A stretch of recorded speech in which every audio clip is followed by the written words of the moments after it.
Thank you. As is customary, I'll read the school district mission statement. The Newmarket School District is committed to the highest standards of quality education by creating a safe and successful learning community that embraces diversity and responds to the social, emotional, intellectual, and physical needs of every child. We are dedicated to fostering links to the broader community to ensure that students develop lifelong skills, enabling them to be contributing and productive members of society. Thanks. I guess welcome is to our guests here and mostly to folks hopefully watching at home. Come on down if you feel the need to get out. At this point, I'd like to hear a motion regarding the minutes of our last meeting. I'll make a motion to accept the minutes from the January 3rd. I'll second that. I'll second that. Thank you. Any comments, clarifications, corrections?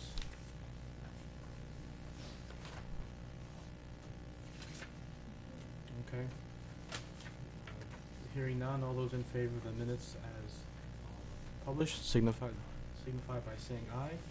Aye. Aye. Opposed? I'll also make a motion to accept the non-public meeting minutes from the January 3rd meeting.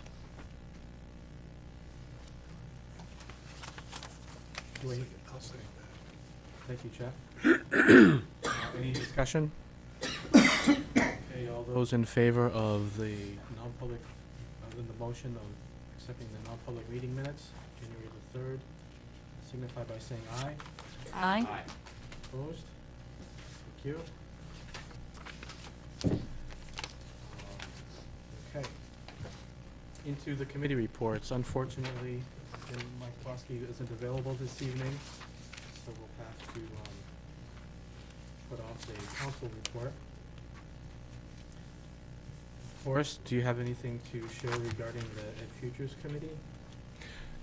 Nothing specific other than I guess there's a news source available for seeing the 6 options overview. I guess they're now on YouTube. So you finally admit it.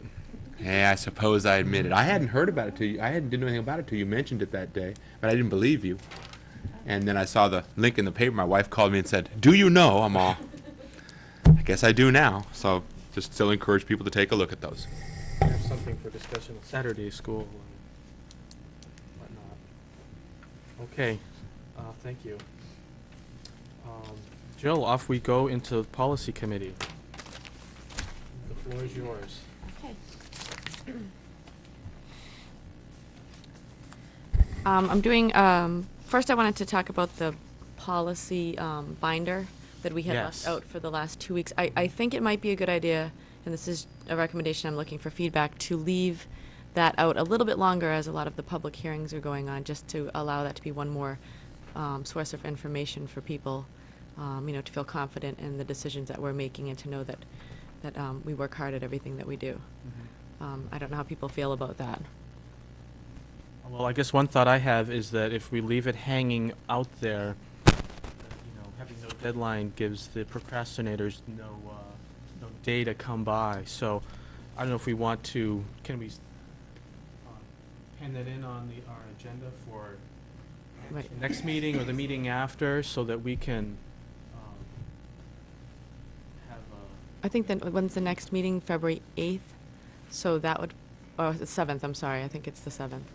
That could be a potential date to take our final vote on it.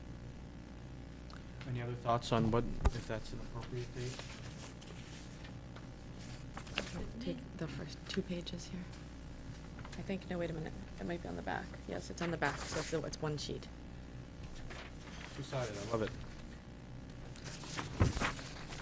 Okay, so we're gonna aim for having the second read officially and hopefully approving that policy manual on February the 7th. So Kathy's office will be busy on the 6th with coming through it. Okay, and the only policy I have right now is the second read of the letter of understanding between the Newmarket School Department and Newmarket Police Department. We might have to do one more read to finalize this, because there was an issue that's gonna come up about the $50 that we had talked about. But we did change the beginning, so I wanted to reread the beginning for you, because there were some concerns about the way that it was written the last time. The Newmarket School Board, in accordance with RSA 193-D4, reporting of certain crimes, agree that specific crimes will be reported to the Newmarket Police Department.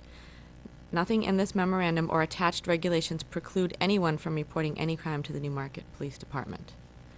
And then the second piece, which gives more of the detail, is what we had previously had. I think that we just added the nothing in this memorandum precludes anyone from reporting any crime to the Newmarket Police Department on that page also. So I wanted to make sure that people were comfortable with the language that we used for this in introducing the policy. And then I wanted to ask to address the $50 value that we had on there, because we're talking about how the textbooks were a little bit more expensive than $50 now, so we weren't sure if $50 was the right number to have in there, or if we wanted to take a dollar value out and put some other words in, or if we wanted to raise the dollar value. I'm not sure what people would feel comfortable with, or what your thoughts were. I did look in the school board policy for some recommendations, and there isn't. And I think you can set that. Set the cost at what you feel is appropriate. I don't think that you are governed by that. Only thing that you are governed by is the RSA's that you must report certain crimes to the police department. And that doesn't even mean that someone couldn't report a crime. I mean, if it doesn't, stop anyone from doing that. So, but this is just a great way to make sure that each party, the police department as well as the school department, know that these are the kinds of things that will be reported. So I think you can set the ceiling on these. But I couldn't find, and I forgot to check with the cost of the books, but, Mr. Ransdell's right. I mean, the books are $75 to can be as high as $100, depending on if it's a calculus or, physics, or some of those books are very, world history books are also very expensive, so. I also just had a thought that we could also leave the $50 and just say excluding textbooks on there also. And then we could, that could just unless. Linda, do you have any thoughts on that one? I don't think that's a bad idea if we wanted to maybe consider saying excluding textbooks.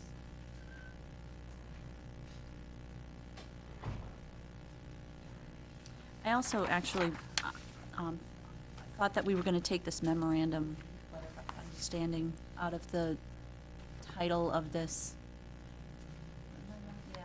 Yeah, I thought so too. So I didn't catch that then. What did you want out of that? Well, because, this policy isn't a memorandum or letter of understanding. It's a, it's A policy. procedure that we're, the policy that we're gonna follow. We need a new title for this.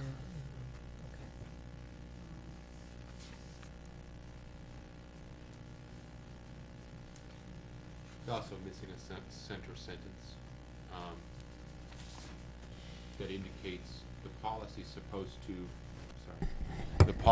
we talked about the policy directing the development of the memorandum of understanding and moving the memorandum itself into the resource section, which is why it became R. So it doesn't flow, and it's just a matter of flow. The Newmarket School Board, in accordance with RSA, blah, blah, reporting of certain crimes, agrees that specific crimes will be reported to the Newmarket Police Department. Nothing in this memorandum. Right. This policy shall direct that a memorandum of understanding be developed between the Newmarket School Department and the Newmarket Police Department. Then that last sentence actually flows. They're two unconnected issues otherwise.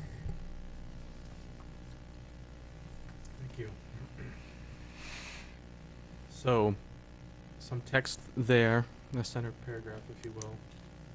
A different title and a little bit more thought on the dollar amount for the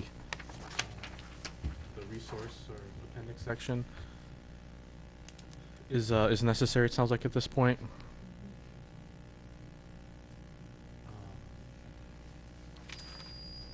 So I guess I'd like to add that the title also on the dash R side of the page also would need to be retooled as well. This is the memorandum, right? Yeah, I guess you're right, sorry.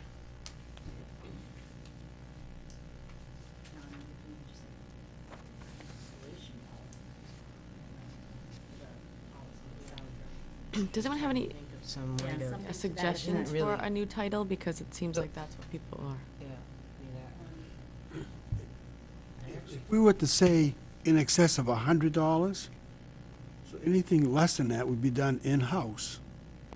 And we have policies to take care of the in-house procedures.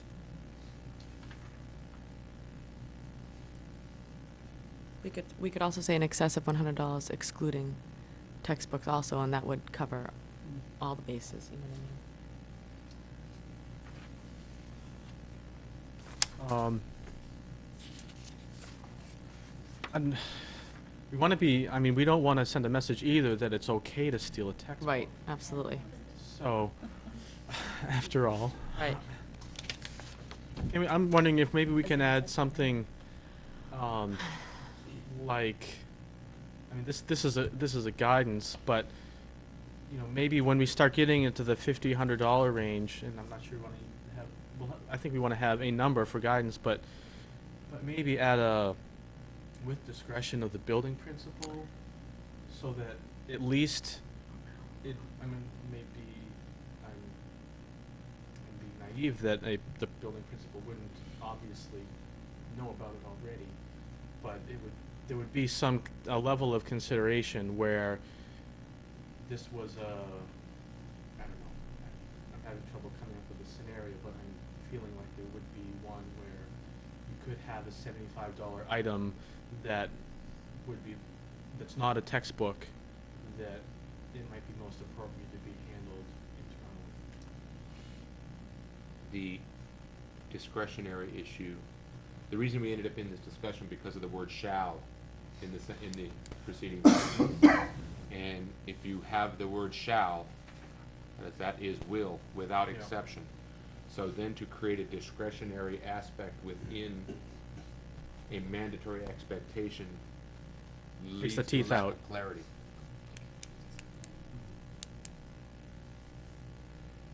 You know, maybe we should just change the dollar figure to 100 and leave it at that. Because you don't want to call the police for a textbook Right. unless he has 5 or 6 of these destroyed, which comes to $200, $300, $400. Mhm. And that's a different issue. It's just one textbook. It should be done in-house. And I think if a student did damage or destroy the school property of a textbook, usually the actions taken would, I would assume that they would learn a lesson from that, and that would give be their one-time. right, and there's an or- expectation that Exactly. they're going to repay that. I mean, that Absolutely. just, if they do something like that, if they choose to do that, they're not off the hook. Is They there just don't get a something- detention, you know, they have to, Is there something in the handbook, student handbook on this? I don't know if the exact language in the handbook, I'll have to check that. It seems to me that there is that it says if it's lost. Responsibility for materials, I believe, is clearly covered. Can't you not get credit for your class if you don't pass in the textbook, if you don't have the textbook at the end of the class? And I don't think they can give you credit for it. Well, they won't give you your grade. They won't give you your grade, which I don't It know if just seems to me that's. that we did have something, but Certainly worth checking. So, we are adding a paragraph in the policy, or the one-sentence paragraph more than likely, but we're still in search of a title that will be meaningful for someone who's looking for guidance on such a matter. Well, You know, Kathleen and I can work on this. We have a meeting on the 29th, and we can certainly look through other maybe policies or something that can give us an idea of that, and then we can revisit it again. Absolutely, then we can revisit it again, We have to anyway, the next so- meeting. Okay, great. We'll bring that back.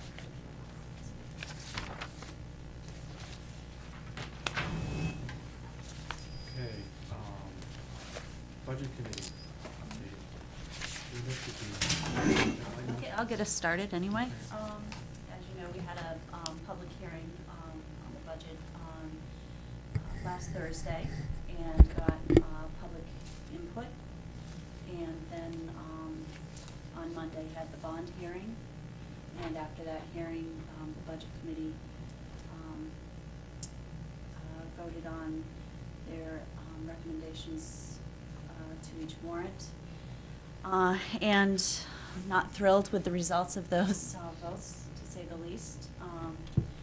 But, you know, we have certainly some work to do here, and we'll be talking about this more tonight. See a couple of people here in the audience who were there, who may want to add something to the discussion tonight, so I hope they do. And I guess, you know, we'll be talking about this tonight, so I guess there's really not a lot of point in my going on too much more about. Okay. Any questions then at this point? We'll get into discussing the warrant specifically a little bit later, but any comments at this point anyone would like to share? Okay.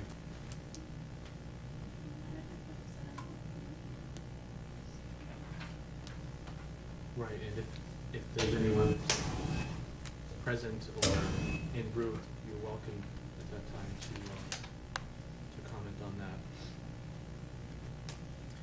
Okay, it's not explicit in the agenda, but I think implicit that we speak about the committee which is in formation to the search committee for the superintendent and principal. She's right there. Not for long, unfortunately, though. We have received several letters of interest, for which I have a stack here that I'll spread out.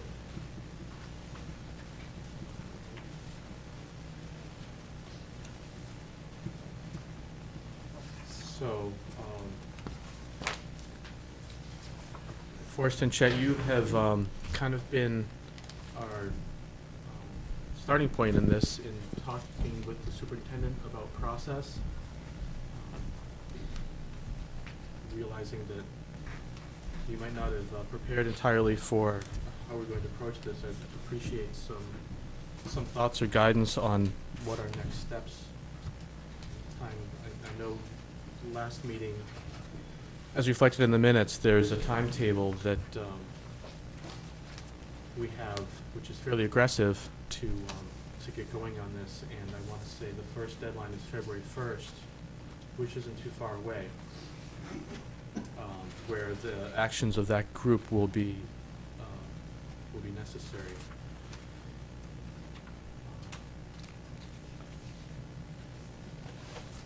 You want to take a moment to look at what we have, or any comments?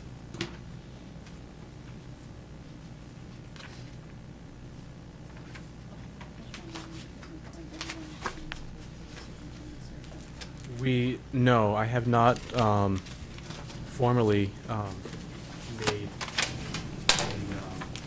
an assignment of the board representatives to that, of which I believe the recommendation was for 2. Is that correct? There it is.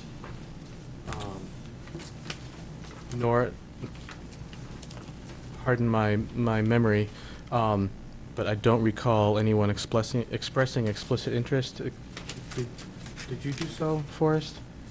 Are you? I express my willingness. Okay. Certainly is at your discretion. Okay. I'd like to express my interest. Okay. So. Is there anyone else who wants to be part of that group?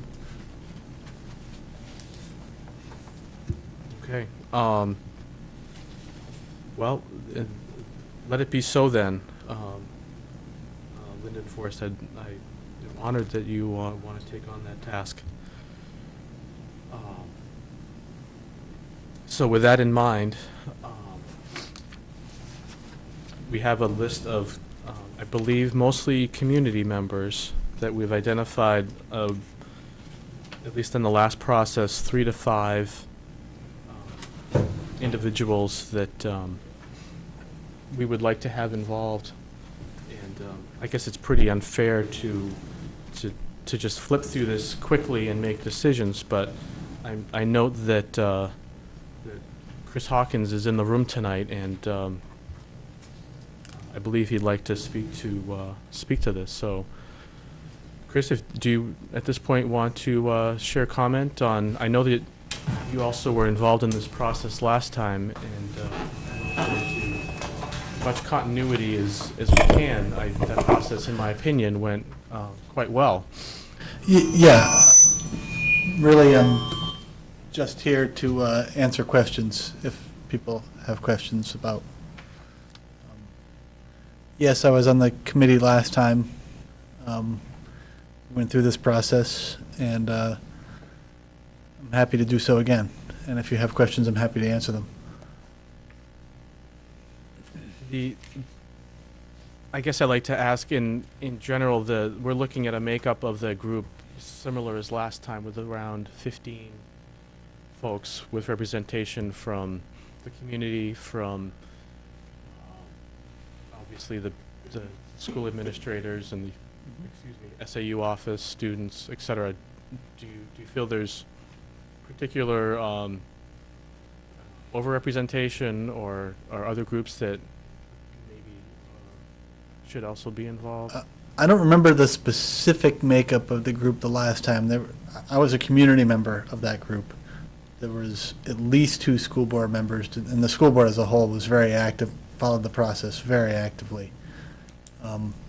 Certainly the administrators, the building principals, Elaine McNulty, Sue, it's very, very critical that these folks participate in the process. I don't recall whether the administration folks had a formal vote. I just don't recall it. But certainly they have to be involved in the process. Chris Bauer would know this stuff better because he was on the board at the time. It's a pretty rigorous process. I think we had 20 or 30 applications is my memory. That they tend to be pretty substantial packages of information that you get. And so it's a fair amount of work to go through everything and make an informed decision. It went ahead pretty rapidly. I think we actually interviewed three candidates were actually interviewed, and the board made a decision very, very quickly and acted very quickly once the choice became clear. So that's my memory of the process. A good group is good because there's a fair amount of work involved, and you can either divide it up or everybody can do everything. So the more the merrier, within reason. Is that helpful at all? Yes, thank you. You know, in looking at the list of the committee, I think it might be a good idea if we ask maybe the town administrator if he would be willing to participate in this process, because it is, you know, so critical that, you know, that the school, the SAU and the town, you know, we need to work together more, and maybe this would be a good opportunity to do that. I agree. That came up in conversation earlier today, and I'm glad you brought it up at this point. Mr. Chairman, Bob Madej has reminded me, because he was in the school board at the time we went through the last process, that the people who were put on the committee spoke to the school board. I remember I was interviewed by the board when I wanted to be on the committee. Whether you on do the it committee, yeah, but on the I mean, committee. yeah, but I mean the committee, you know, boiled down the selection, and then we had the final candidates come to a school board meeting. Right, there was a and- short And list. talk to us, and they just had a real, quick interview with us. Isn't that true, Kathy? I think you came in and then, then that All was. that it was quick, though. The committee, And then- interviewed, I remember interviewing Kathy. Right. The committee did a lot of the legwork, but, in the end, because all the board members didn't participate in the committee, but did get the feedback from the committee, and it is your ultimate decision as a board to select the candidate. We had the candidates come in individually to speak to the board. Yeah. So that the board then got a personal Right. invitation to talk to the people. The committee's responsibility was to take 30 and give you a short list. So you don't have to interview 30 people. That would be very time-consuming. So we presented a list Yeah, of 3 people, right. 3 candidates. Yeah. With maybe 3 held in reserve in case things went haywire. But that's, I think the charge you would give the committee is, please give us 3 candidates, or 5, however many you decide, and then we'll arrange to speak to them. Did the school board also interview these people, like go to their districts? Was that part of the due diligence? See, I wasn't privy to exactly what the school board was doing. I believe they did make visits to the districts in which they were already presiding over, so that they could have interviews with other people in that district to, kind of like go one step below, to ask those individuals, what do you think of this person, and would you recommend this person? I'm sure that you went with a list of questions so that you were consistent from district to district or school to school, whatever you did. But then you got input from, people that already worked under the superintendent to help you in making your decision. Thank you. Any other questions? Okay. Thanks, Chris. And Bob, for your input. So, maybe, I guess, our newly charged school board members of the group can take a quick look offline at this list of people that are interested, and I guess, Kathleen, if you could work with them as well as Yeah, you just got, the closing of this piece, the community letters, was really yesterday. So you haven't had a chance to even look at these, so I would hope that you'd take them under advisement, review them, and then put your committee together. We've gotten a number of inquiries from the schools and the high school, elementary school, in all phases of the work, teachers and paraprofessionals and so forth, so. Can I add something too? I know there's advertising. The School Board Association has service that will help you, assist you in the process of identifying an appropriate superintendent. Isn't that right, Kathy? So there are other resources available. I just bring that to your attention in case you weren't already aware of that. I wasn't sure if the position has already been posted or how that's all worked. I'm kind of curious to hear. The position has already been posted, and it's been in newspapers and online. I spoke with Ted Comstock at the School Boards Association, and actually he indicated that he'd like to come down and spend an hour with you and kind of walk you through the process and help you with the process of selection, especially as it relates to what Chris described as qualifications and appropriate questions and that. So Ted said he'd be happy to come down and spend a little time with you. An hour spent with Ted on almost any topic Yeah, is an hour well he's spent. excellent, and Very experienced. Cliff had asked me to make that call. I didn't do that. He asked me to make the call to Ted so that you could have that kind of guidance. Have It's just a date. applications come in? Oh, yes, we've already received a number of applications. And where, when things are published, where do you publish? Is there a top secret superintendent's journal Yeah, right. where you post these things, or? We did Education Weekly, which is a national educators. Trade paper. Yeah, right, with all the tools for superintendents and administrators and educators in general. Boston Globe, Manchester Union Leader. We also, as you know, participate in ED Jobs New Hampshire. Yeah. So we posted that position online, and of course that's national. All you have to do is that's just a regular search. So Right. we feel that we've made a significant outreach. In the state of Maine, I'm not sure, I heard you mention that, the Maine School Board Association was planning to be contacted as well. And they're particularly an interesting area because, as you know, Maine has done some consolidation. And They have a lot of orphans. Right. So as a result, that means that there's some folks out there available. Okay, thanks. I wonder if, we're looking at the deadline for applicants of February 1. I'm feeling like January is already spent, and we don't have another board meeting until the 7th.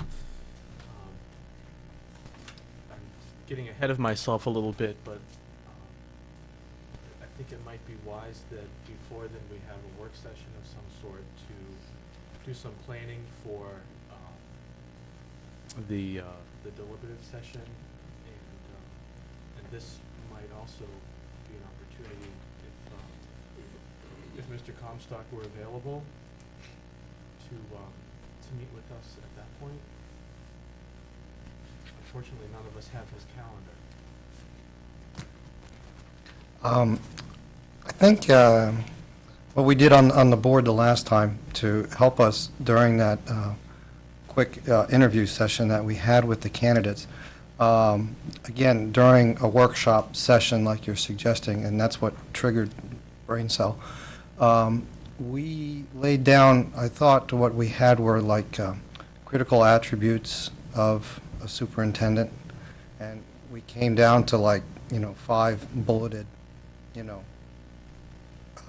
things that we wanted to see in a superintendent. And from that list of 5, then we were able to develop our questions for the candidates. So, I'm sure the selection committee will have their, critical attributes, and I'm sure you as the board would probably want to review those critical attributes that the selection committee is working with. But as a board, you guys should, or you may want to consider, that's what we did the last time, is we developed our own short list of critical attributes to help us during the selection process. Okay, thank you. Chris, you Bob and I are can't- doing a tag team. It's the last time I'm going to speak tonight. The fact that we're having this discussion suggests to me that care should be taken to document the process this time. This is how we go about it. This is how it's constituted. I'm not sure we did that last time. I don't know if it's a policy or a set of guidelines. I don't know if it is documented already, but we should be, There a actually note should be is making. some Oh, documentation is there? that we did work from as we developed this. Chet and I met with Mrs. Murphy and went through what evidence did exist, and many of the things you talked about weren't in the minutes of our meeting, but we actually, are underway. So we mined the gold that was there, and I'm sure we'll create some more of our own as we come along. Gold is a very generous way to describe it, but Thank you. Bob, you don't, Your turn, Bob. okay. So, help me remember that when we get to the calendar piece we can hopefully work on that date. Okay. Mr. Madej, you are next on our agenda. So you'd like to speak to us regarding the flow and format? Sorry, Chet? Can I ask a question on the committee reports? SST, what's happening? Have you heard anything about SST? We haven't had a governing board meeting since the 1st of December, so we had a report at our first meeting in December. We have a meeting next Monday night as our next board meeting. I know, Chet, that you're very interested in that format, so thank you for making sure that we're on task. Bob, you'd like to speak about the deliberative session. Thank you, Mr. Chairman, school board members, superintendent, others.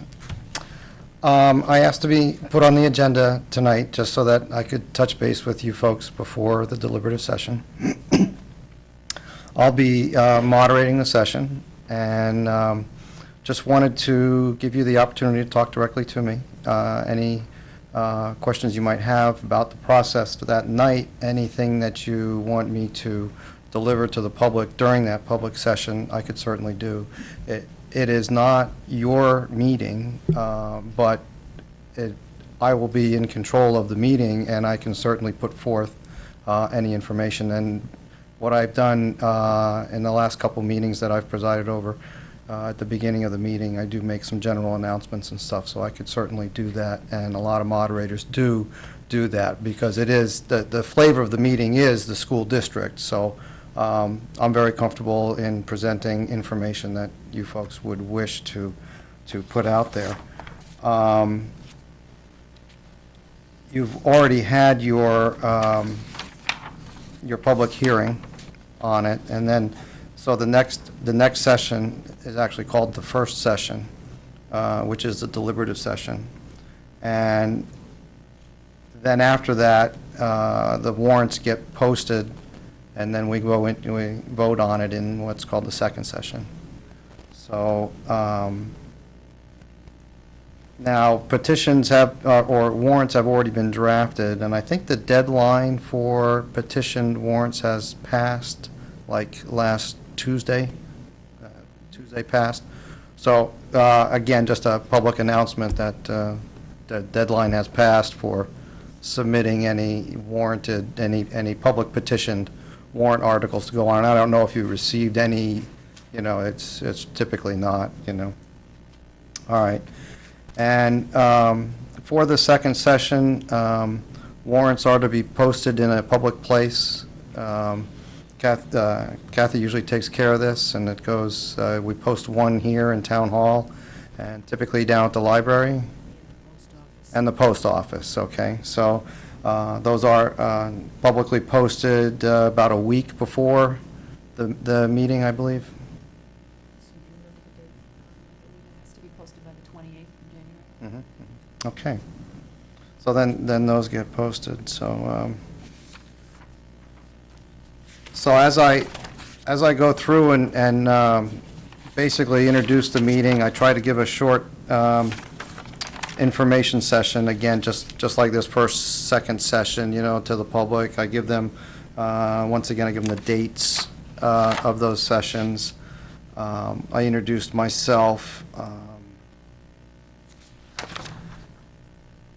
I have a list of, it's called moderator rules, and I'd like to, again, have you guys make copies of that. Once again, I'll email them to Kathy so she can make copies. And again, a lot of moderators in the state do this. We don't have to follow Robert's rules in the meeting. That's not a requirement. What is a requirement is that the moderator has control of the meeting. So just to help people with a little outline, in the last couple of years, I have this single page of a number of bullets which are almost, Robert's rules for a meeting, and it just helps people. It gives them, an eyes-on reminder of how the meeting goes. So I'll get that to you in enough time just to get copies, and we'll just distribute them on chairs as we did in the past, just so people can have them there. After I go through most of the announcements and stuff, then in the past we've of course said the Pledge of Allegiance, and you guys have found somebody to do that, and we have the national anthem played, I think. So that's all set. Right, we have members from the high school that will do the national anthem. Okay. With Mr. Zaricki, small group of our students. I think in the past, we've always asked our student representative to the school board to do the pledge for everybody's, unless you change your. I think that's fine if she's so willing. Okay. Okay, that's good, that's good. Yeah. We're knocking them off the list here in a hurry. Yeah, James did it last year, and All right, Sarah, I'll put your name down here then. And it's going to be the high school band or junior, senior high school I band? will get you the names, and I'll email them to you, so you have them. Okay, good. And you're also going to email me the warrant, right? I'll have all of that for you. Okay, good, good. And then towards the end, then I'll introduce school board members and the budget committee members. And I was able to refresh my list of school board members here tonight, and for the budget committee members, I was able to get that out of the newspaper today, as there was quite an article about the public hearing in the paper. So I got their names. So I guess with that, it's just a question to you folks, if you have anything you'd wish me to bring up, or any questions of how the night's going to go. I guess taking it from, the position of someone who's not familiar with SB2 town, what encompasses the deliberative session. There's a presentation of each warrant article and opportunities for changing those, but those changes have some limitations on them. If you could just touch on that process. That's correct. I will read each warrant article, and I haven't seen them yet, so I hope you guys didn't word them too long, They always have the legal jargon in there that I have to stumble through. So I read them in total, and then we go into a discussion period, okay? And this is a good thing to get into, because a lot of people don't understand it, and I try to discuss this at the meeting also. In the past, what we've done is we've actually asked a member of the school board to present the warrant article. And actually, that's right, I don't read it. I guess the member reads it. And you then, behind that reading, then you can give, or I can read it if you'd like me to, and then you can, give the reasons why the school board, has the warrant article, some of the bases behind it. And in the past, we've sometimes taken a motion to accept and then a second, and that's not required. And I didn't do that the last time, because I kind of corrected it from years past. We don't vote on these things. We only vote on amendments to the warrant, okay? So those warrant articles that you present are put out to the public for discussion. And it's for them to understand the warrant article, and they can make amendments to the warrant article as long as it doesn't change the intent. And I think that's the wording that's used in the guidelines, is it can't change the intent of the warrant article. The warrant article is out there, it's done, it's been posted. It's been presented. It may change from the deliberative session, but they can't change the intent. So, for instance, a typical amendment is the dollar amount, okay, for any given article. So, take the extreme of taking a dollar amount down to zero. You might say that would change the intent of the warrant article, because you can't usually do anything with $0. But it is true that you can do that.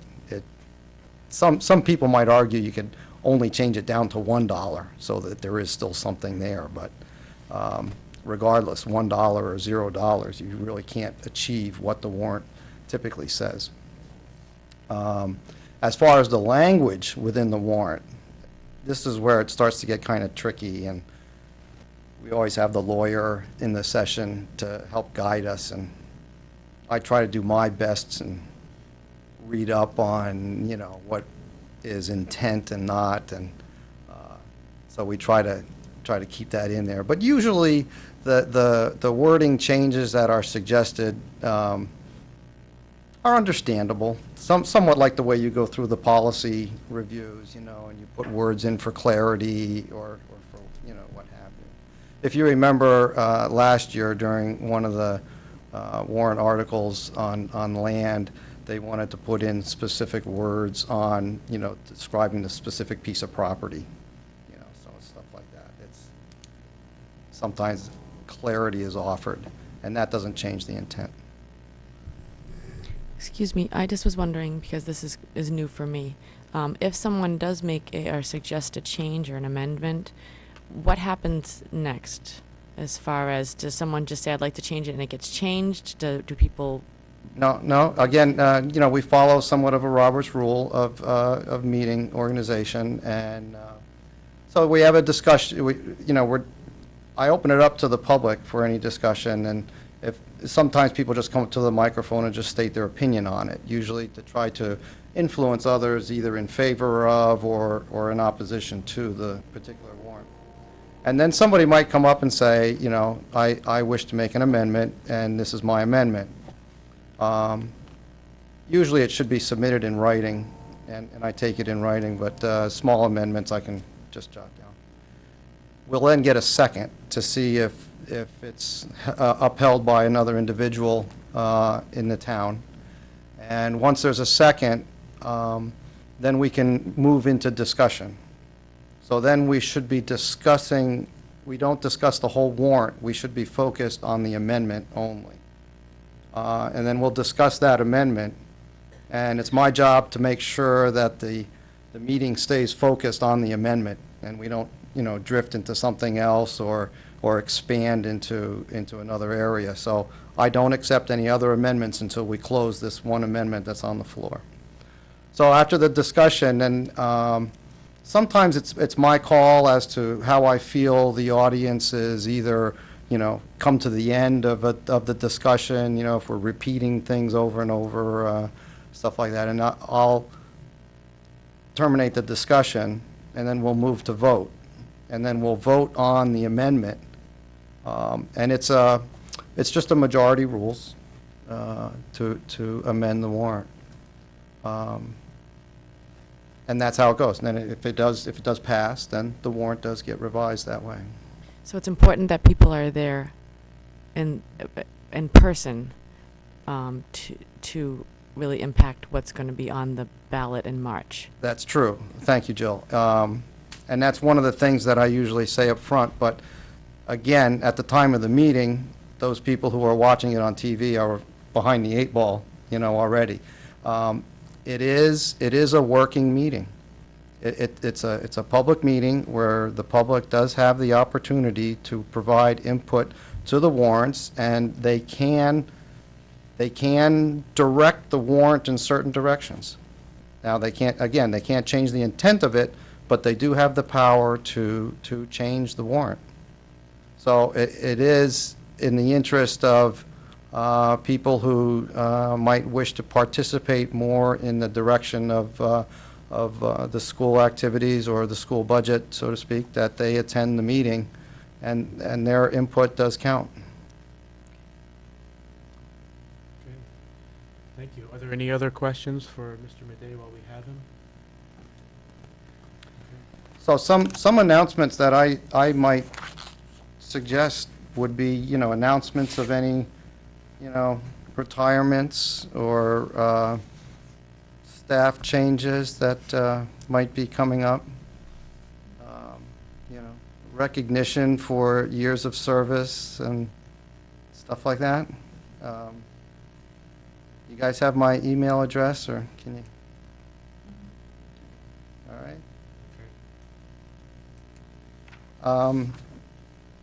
All right, well, that's all. So typically after or soon I get the warrants from you guys, or, Kathy will mail them.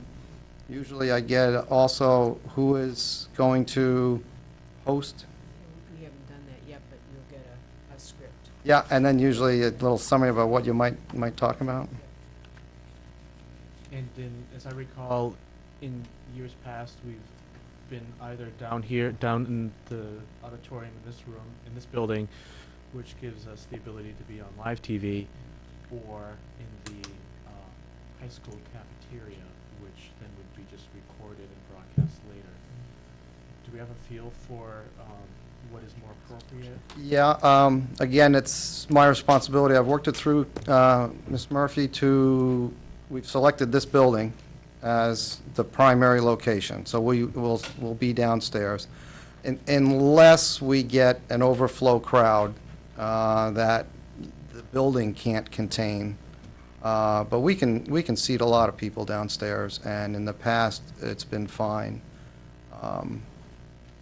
So if we do get an overflow, we should consider a backup, which would probably be the auditorium down at the high school, maybe. We've been using the cafeteria. Oh, the cafeteria, that's Right. true, right. Because of basketball games. That's right, yeah. So we'll want to make sure then that there are no activities in the cafeteria that night just by chance. And what we'll probably do is we'll hold the meeting over to allow people to move to the other location. And then we'll pick up again, 20 minutes later, give everybody a chance to get down the street. Okay. Thanks so much for coming by. I know that you were interested in making a presentation to us, and I certainly appreciate it. Okay, thank you. Thank you.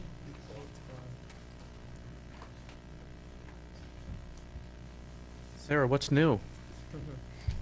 Actually, I don't have that much, but I do have. Okay. First I'll start with the boys and girls varsity basketball team. The boys basketball team is 3-2, and their next home game will be Tuesday, 29th against Raymond, and then they will play again another home game on February 1st against Winnisquam. We have some away games between those dates. The girls team just won their second game this season on Tuesday against Farmington, which is a big deal. They're playing again tonight against Messinic, and they will be playing their next home game after that on Friday the 25th against Sanborn. Next week there will be no school on Monday for Martin Luther King Day. The rest of the week will be midterm exams for the high school. And the second quarter will end next Friday the 25th. The second semester of Project Search will start next Wednesday. There's been like a 2 or 3 week break. On the 30th, there will be a half day for students for a teacher's workshop. And on the 31st at 6:30, the 8th grade will be having their house home project exhibit at the school. Cafeteria. That's all I've got. Thanks. Could you remind me what Project Search is?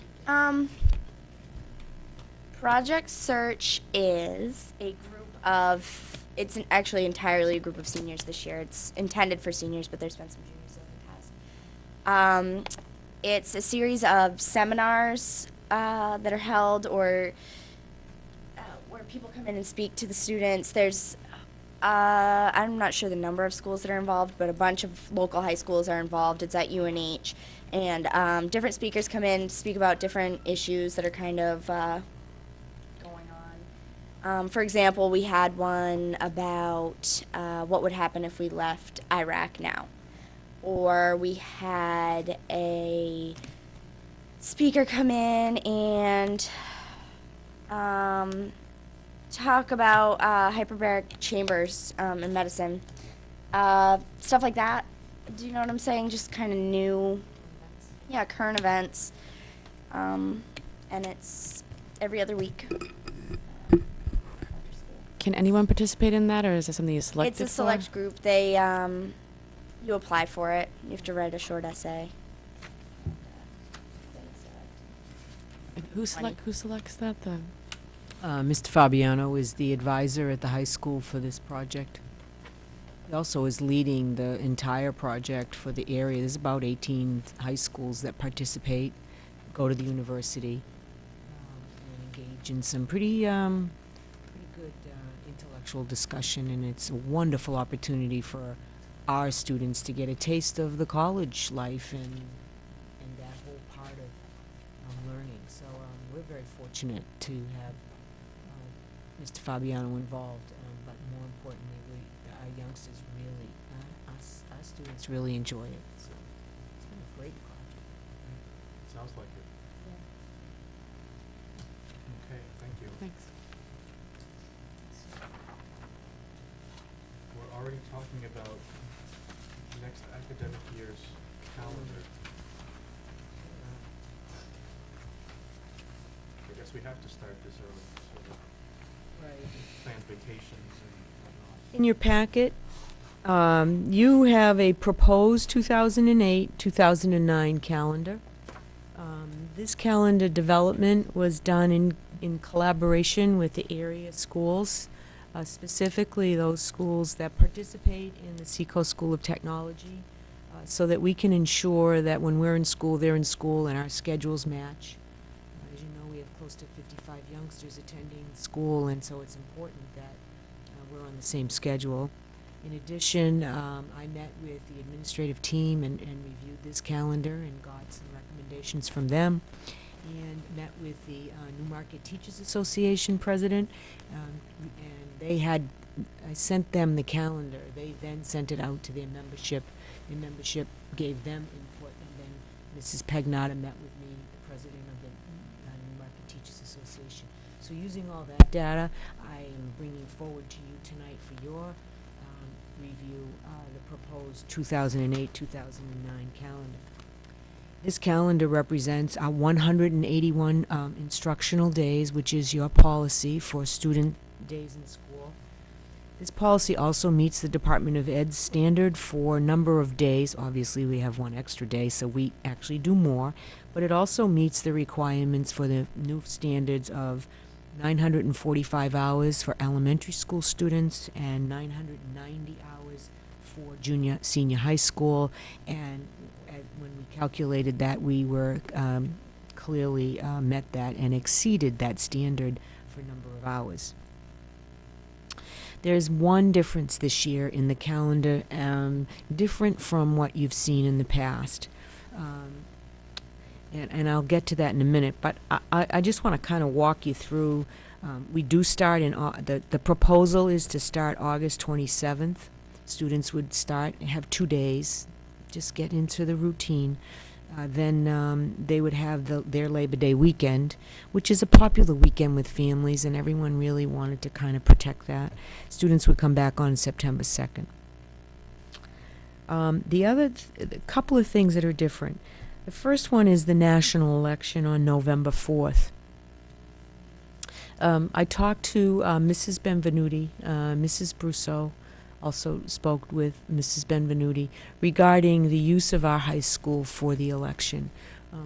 This year was awesome. You know, Newmarket had a significant number, almost 4,000 people voted here in Newmarket and in the primary. And my recollection of the last election, it was an incredible turnout. So Newmarket has always taken their responsibility seriously in terms of voting. So I've recommended to Mrs. Benvenuti that we use the high school, and they did use it the last time 4 years ago, and it's much easier parking. It's much more accessible for senior citizens, folks that are disabled. They use the gymnasium. And because they use the school and because the parking and all that, we don't have a lot of space, I'm recommending that we just close schools that day. You know, there's a lot of discussions around the opportunities that youngsters would have to be in school while the election is going on, and I would agree with that. I think there's a real world learning experience when the election is staged in your school, but we don't have the facility nor the grounds to be able to accommodate that without my concern and my worry about students in traffic. Some voters may not be accustomed to our students leaving midday, going to SST. You know, we do. The buses rolling in the middle of the day. Some of our other buses that come in and out for Dover for our cosmetology program. So I'm recommending for your consideration that we not hold school on the national election day of November 4th. The other change in the calendar, before you can jump in, is that one of the things that has come out very strongly in our strategic plans with the administrators, our discussions with teachers, is time. We've asked our teachers to do curriculum mapping. We've asked them to analyze data. We've asked them to be involved in core competencies.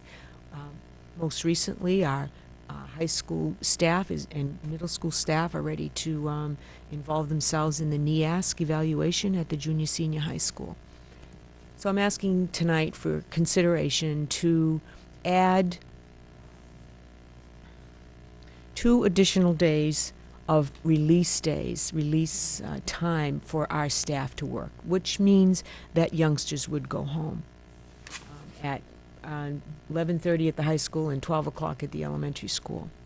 These days that are different, that are added on different from this current school year, would be February 11th and April 15th. So those 2 days are new to your calendar. The other 3 release days, the one in October, the one in January, and the one in May, is currently in the calendar that exists right now, today. So,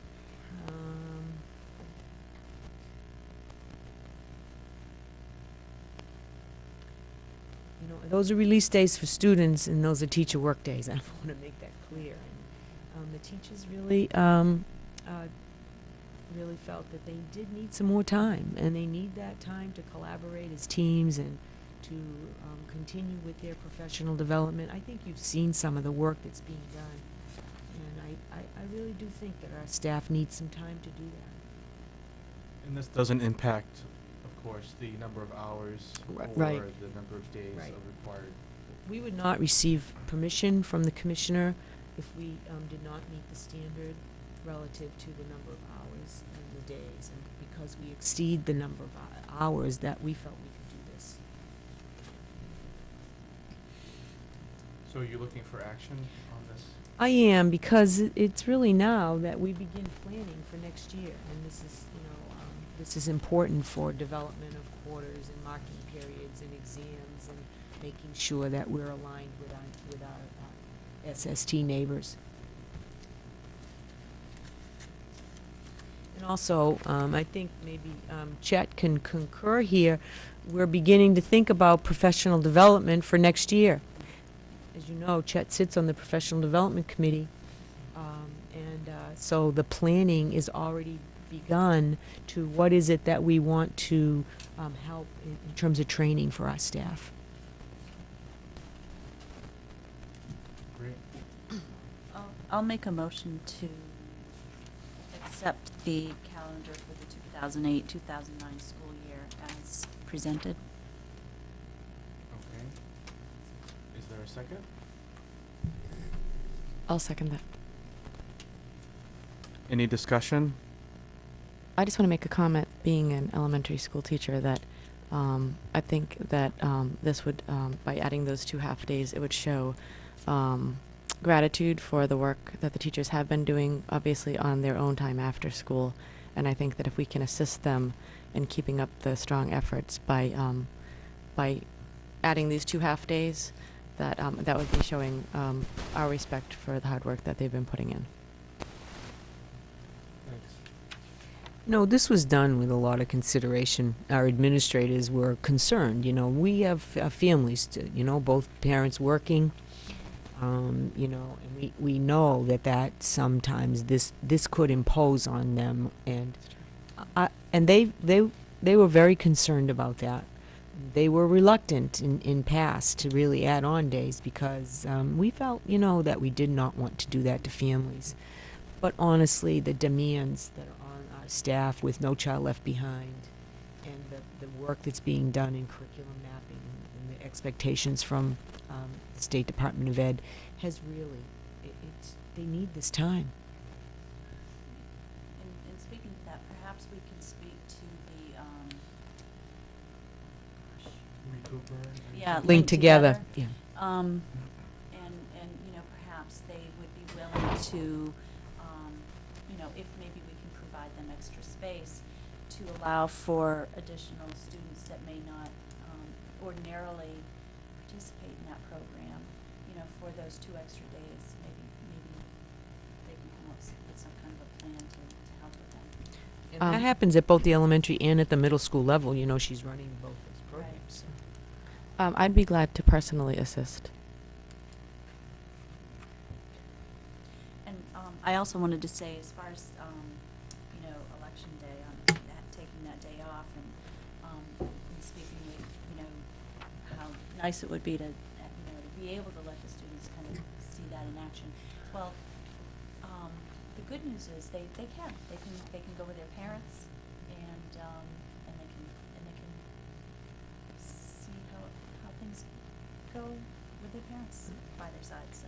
We actually had some students participating in the primary, you know. I mean, they were out there holding signs and engaged in some of the political aspects of the campaign. So that was great, you know. As a moderator, I know that any student that's 18 years old can assist the moderator at the polls. So if there's a high school student that wishes to, the moderator can swear that individual in, and they can help. So that's another opportunity for students to participate. And if they don't have classes that day, it's certainly some spare time, I think. My children always go with me to vote. They ask to go. And lately they've been ringing the doorbell pretending to be taking surveys of who's voting for which presidential candidate, unfortunately, because I was really tired of that. But Has this calendar been okayed by the SST? You've gone through that process yet? Right, we did that earlier. You know how we do that every fall. We met as all the superintendents met, and so we tried to be very careful with that, Chet. That's a great point. Thank you. And you had positive feedback from Nancy. Yeah, we got excellent feedback. And one just a sidelight is that teachers and administrators would like to consider down the road a calendar that would combine March and April vacation. We're not quite ready to bring that forward this year. February, did I say? I'm sorry, March. I wanted to give an extra week here. February and April vacation, making it into one in March. Very similar to what they do in Pennsylvania and some of the states. And in part because of what's been happening in June and how difficult it is to keep the kids attentive, and they all want to continue to discuss that. They want to gather some more research and information around that. But that was one of the suggestions that teachers made. But we tried to incorporate all of their thoughts, and Nancy and I worked together on it. That's an interesting idea. It is. It sounds like, though, it's going to take some momentum building to get all of the schools Exactly. around SST to go that direction. What they do in Pennsylvania is they take they have a couple of long weekends that, you know, like the Martin Luther King weekend in January. There's another one around President's Day where there's a long weekend, like a 4-day break, and then combine the February and April vacation. Forrest, do you have any thoughts on the calendar? No, it was part of the discussions when it was discussed at SST board, so I've been familiar with it for a little while. Any further thoughts anyone has on it? Okay, all those in favor of the motion to approve the 2008-2009 school district calendar signify by saying aye. Aye. Aye. Aye. Opposed? Thank you. Okay, on to correspondence. I know that we have a couple items in addition to the letters of interest, which I'm very happy that we have so much. There's an email that was sent Nicole Benson, to several in the community, including our superintendent, and I think it appropriate to read that. My voice will hang on. I will do so. This is again from Nicole Benson, dated the 16th yesterday, and the subject is response to a public hearing on the 15th. To the Newmarket Budget Committee, Newmarket School Board, and Town Council. Tuesday night I attended the public hearing regarding the recommendation for or against the town to purchase the Rockingham Golf Course. In the end, the Budget Committee voted against supporting the school board's use of money to purchase the golf course. The Budget Committee also voted against the school board's annual operating budget, even though the school board kept their budget increase below the 3% as recommended earlier by the Budget Committee. What's going on here, according to the school board, and it gives our web address, which I'll make a stab at. It's k12.nh.us/nef/minutes/faq.pdf. Apologize for that. Land criteria is specifically stated.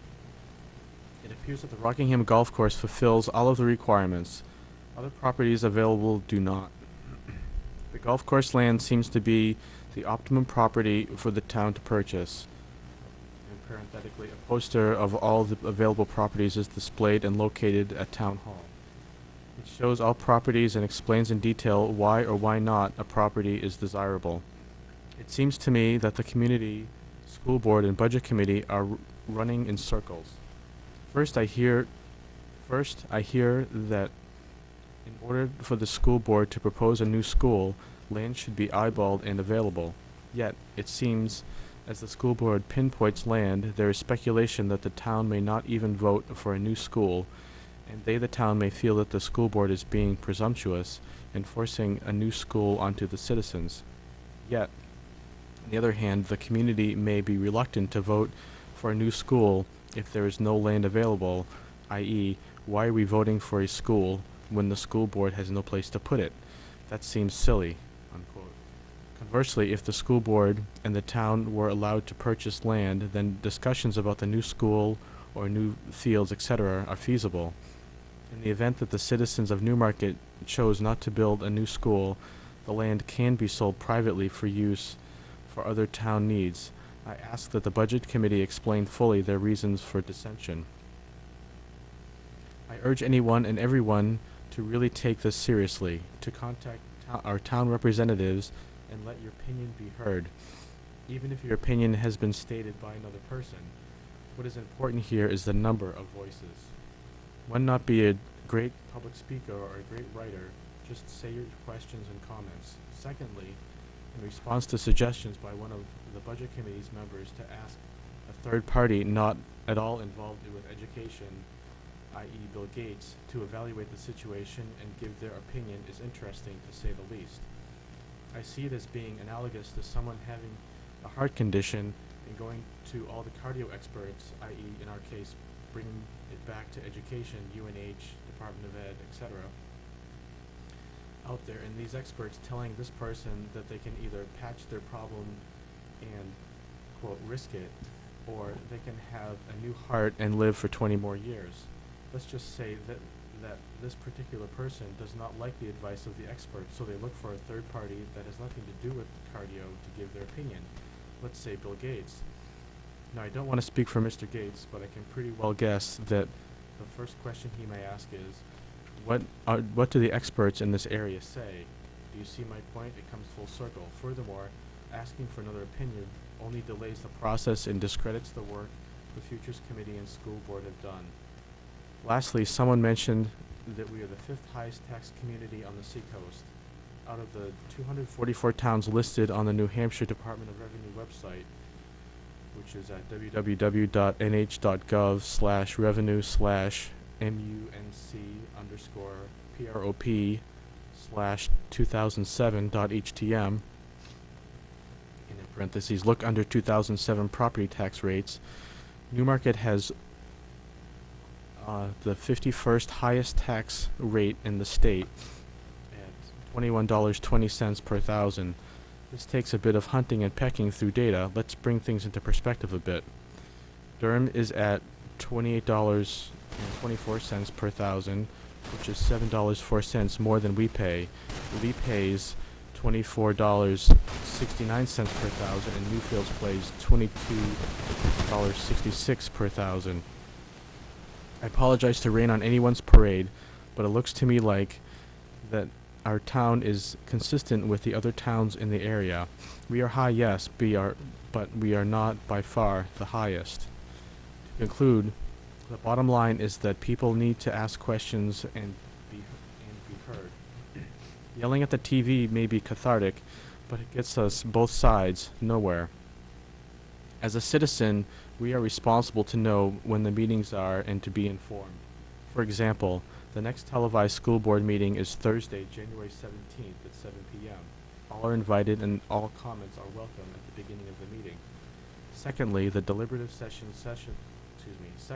next deliberative session in the purchase of land is on February 5th. This too is open to the public and the public comment is encouraged. Let us focus on our children and what is best for them.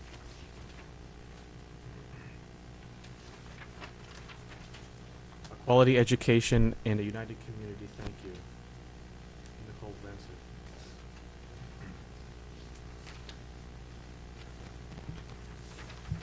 And there is. Okay, this is another letter, email from the same author to the Newmarket School Board. I am unable to attend the meeting tonight. My apologies for having to write a letter. I want to thank you for your perseverance and commitment to the children in our community. There are some comments I have on the public discussions thus far. For some reason, the same old questions keep being repeated, sometimes by the same people. I know that the answers to many of these questions are posted on your website, which I already read that URL. Also, it seems that the people are not getting the information either because they are not watching the meetings or on Channel 13, or they are not attending the meetings. For those people who want to have discussions but not be confined to a date or time, could there be an option of holding a web forum? It could take away library. Sorry. It could be a way of surveying people. Parenthetically, for a little cost, although access to computers by some people are limited, yet the library does have computers for people to use for free. It can be monitored, and questions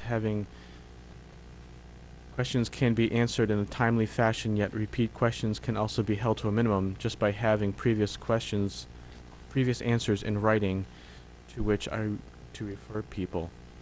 Thank you for your time.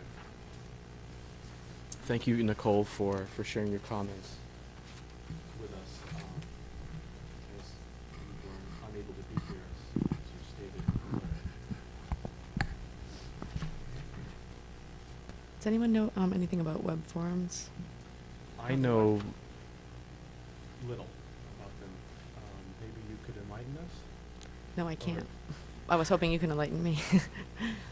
But I would be glad to go out and find some more information on it as maybe a possibility, at least for going through the options and getting more information once the survey is done. That might be an option, and just getting people more involved and different, rather than always the Channel 13 and the meetings, maybe just one more tool to communicate with people and get people's feedback. That'd be great. I- Mr. Day. I would caution you on a web forum, because the school board is only the school board when you meet. When you meet as a board, that's the only time you act as a board. In a web forum, if anybody is answering questions, a sole person answering the questions, stating that they represent the board, they do not represent the board. Okay. So I think you could have a web forum, you could solicit questions to be submitted. You should only discuss them during a public school board meeting. You could then return to the web and publish your answers. Okay.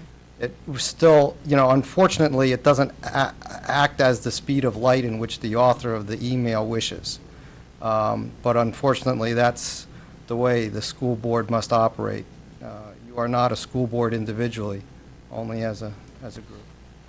Bob, who's authorized to download something like that? Can any one of us board members download those answers and then give them to the superintendent, be put on the agenda? Or does she have to do it? Is there some kind of a procedure here? A web page is public. Okay, so I you- would think anybody could get to it, Okay. yeah. Thank you for adding that. That's important to remember.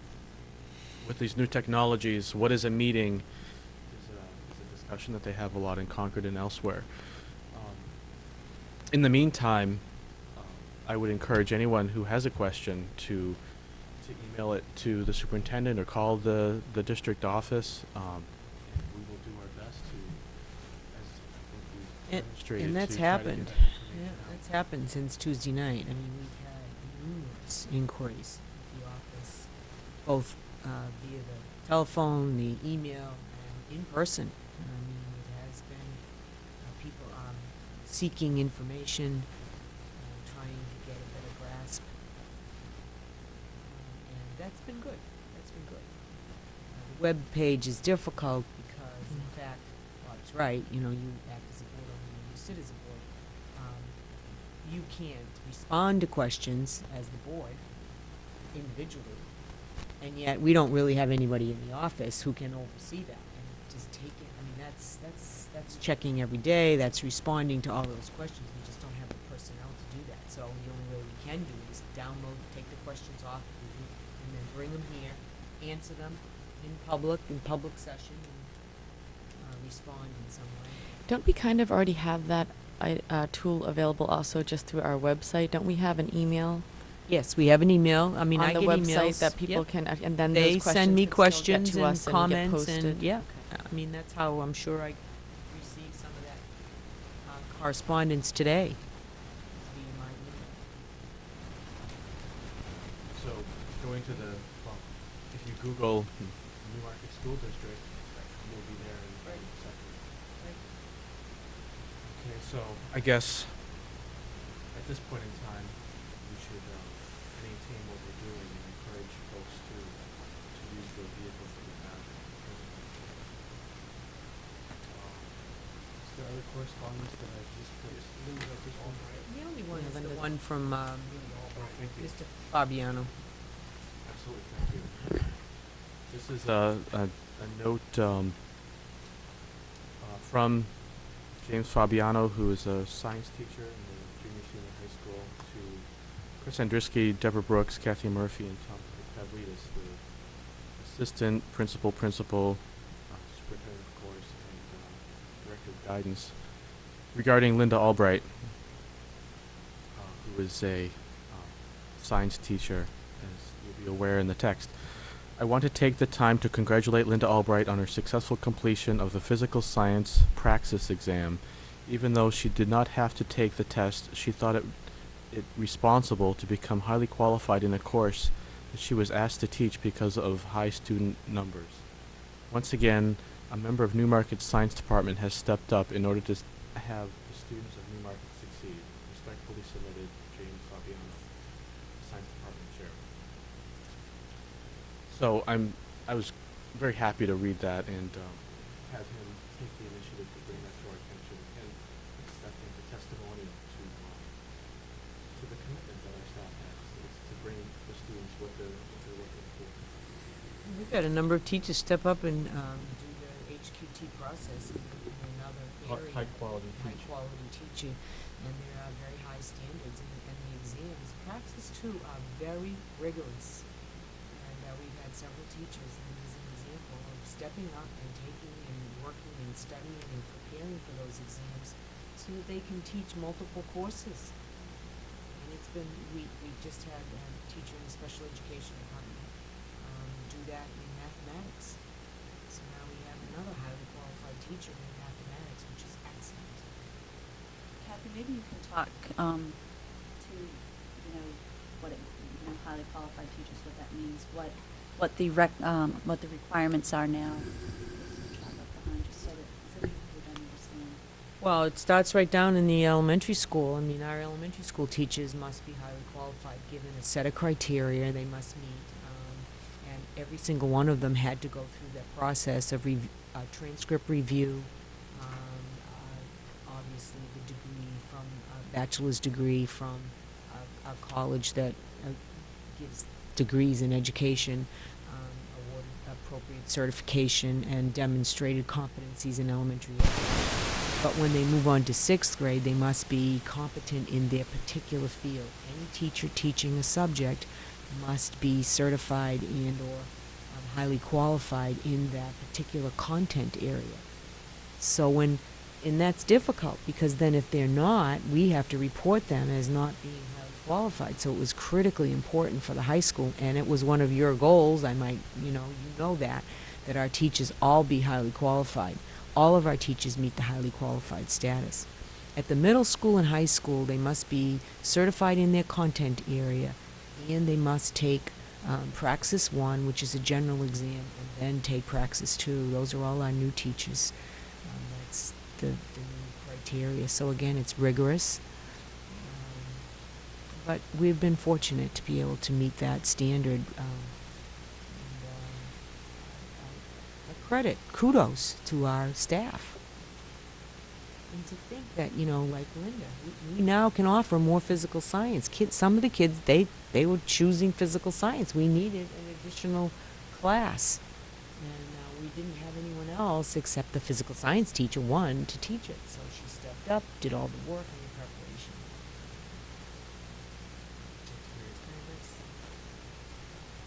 Thank you.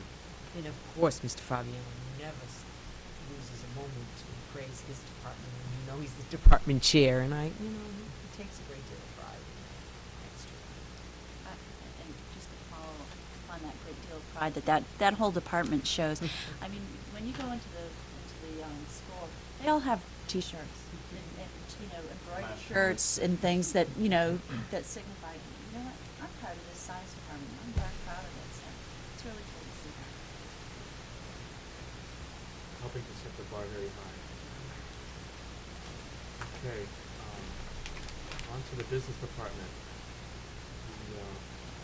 We need to complete our work on the warrant. So here we have a copy with the last edits, which I understand include Two-sided, so you can. Got some new numbers on the bond payment structure.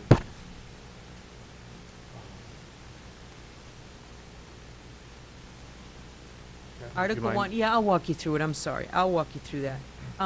Obviously, the price, the appraised value of the property, Rockingham Country Club Golf Course, the agreement, the Bogazes have signed the purchase and sales. I will be signing that tomorrow.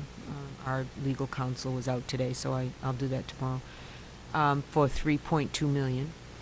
Given the discussion with our capital reserve account for expanding school facilities and or land, there's enough in there for you to withdraw $1 million from that account. In addition, there's $500,000 of which the community, the town, has obligated from open space to this project for the purpose of recreation fields. And so that brings down the balance to $1.7 million.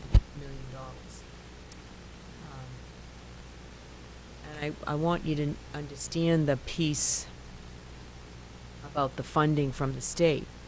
Once the building gets placed on that site, then the state, all right, thank you. On I that apologize. site. If a building gets placed on that site, then you have 30% reimbursement from the state, which is almost $1 million. So you're down to about $700,000.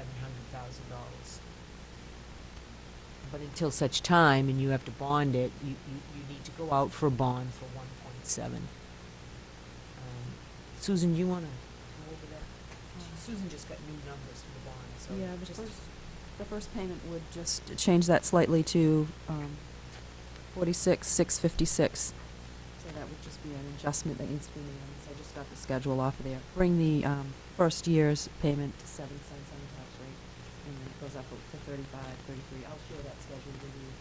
We'll have that for the deliberative session, but that just changes the numbers slightly. 46,656 would be the first payment for that 1.7.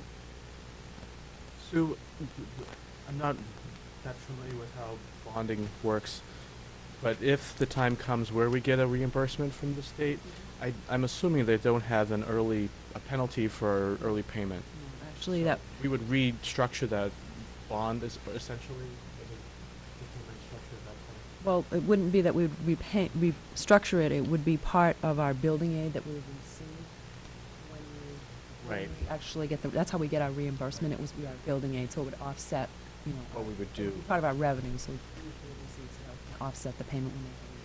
And that would be added into it, if we were to have a building project, the land would be added in there, and we'd be reimbursed on that. So that's how that works. Sue, we're still talking 10-year bond. This is a 10-year, yes. Any work that you've done relative to this site would be reimbursable, including any of the, appraisals, all of that work, the engineering costs, anything that we've done. We've kept a file, and it's all there, and it will be part of the reimbursement from the state.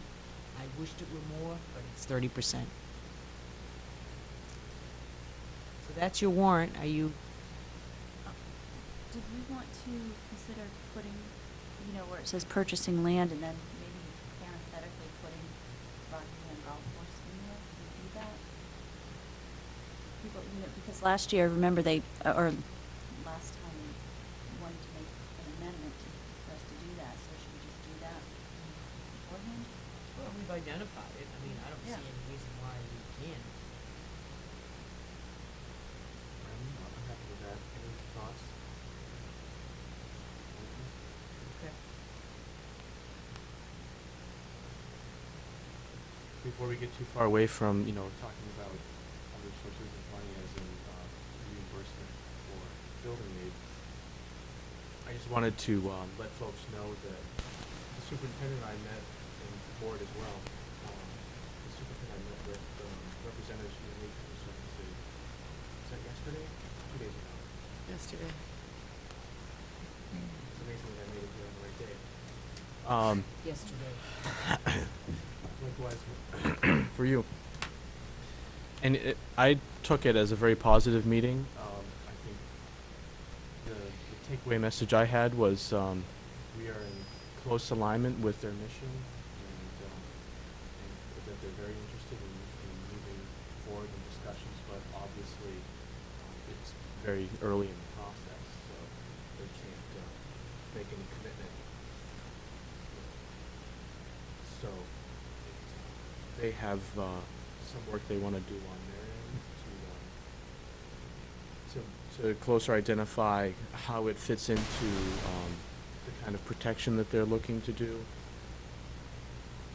But it seemed like there was very strong potential for match.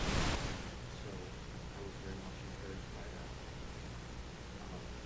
Just so folks maybe can be reminded, the property is in round figures 60%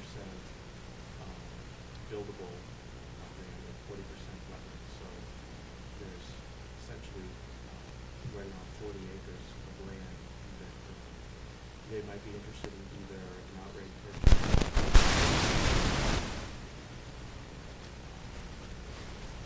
The conservation easement. And again, it's a preliminary discussion, but I didn't see a lot of fences going up to block that, so I thought that a very positive comment. Yes, Ken? Kathy, have you looked into anything with the town in regards to the possibility of water there? There is, if you look at one of the maps Mhm. I stare at over there on the wall, an identified aquifer that is in part on the property.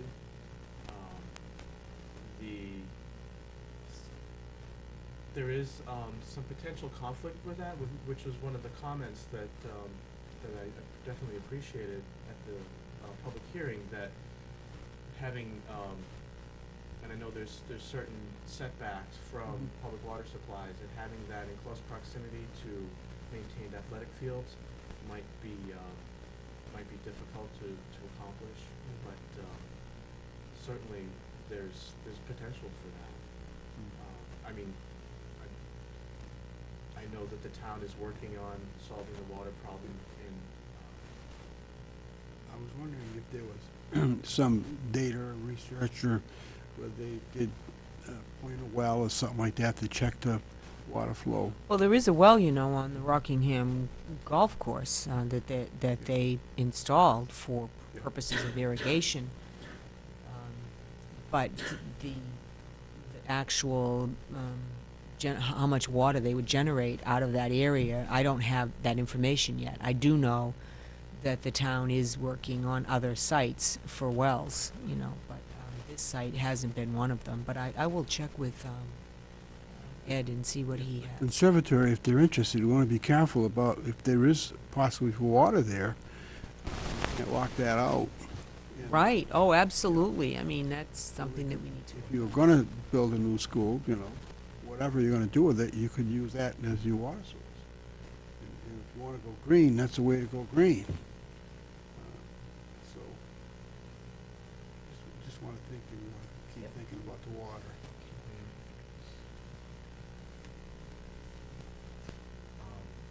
Well, we need to formally work through this warrant, if I'm not mistaken. So, I guess I'm looking for a motion to accept the wording of this warrant article to be posted this time. Did we want to, add, identify the golf course as the piece of land? So maybe we could, Does anyone have any objections to doing so? I think it's a point of clarity, and I'm all about making sure that folks know what they're voting on. Hopefully they'll be well informed before they get to that opportunity, but if not. Okay, so hearing no objections, I guess. then I'll make a motion to accept to accept warrant Article 1 as amended. Okay, do I hear a second? I'll second that. Thanks, Joe. Any further discussion? Okay, all those in favor of the motion signify by saying aye. Aye. Aye. Opposed? Okay, thank you, we're unanimous. Article 2. This is this, if you would, Yeah, my- there's no changes. No changes at all.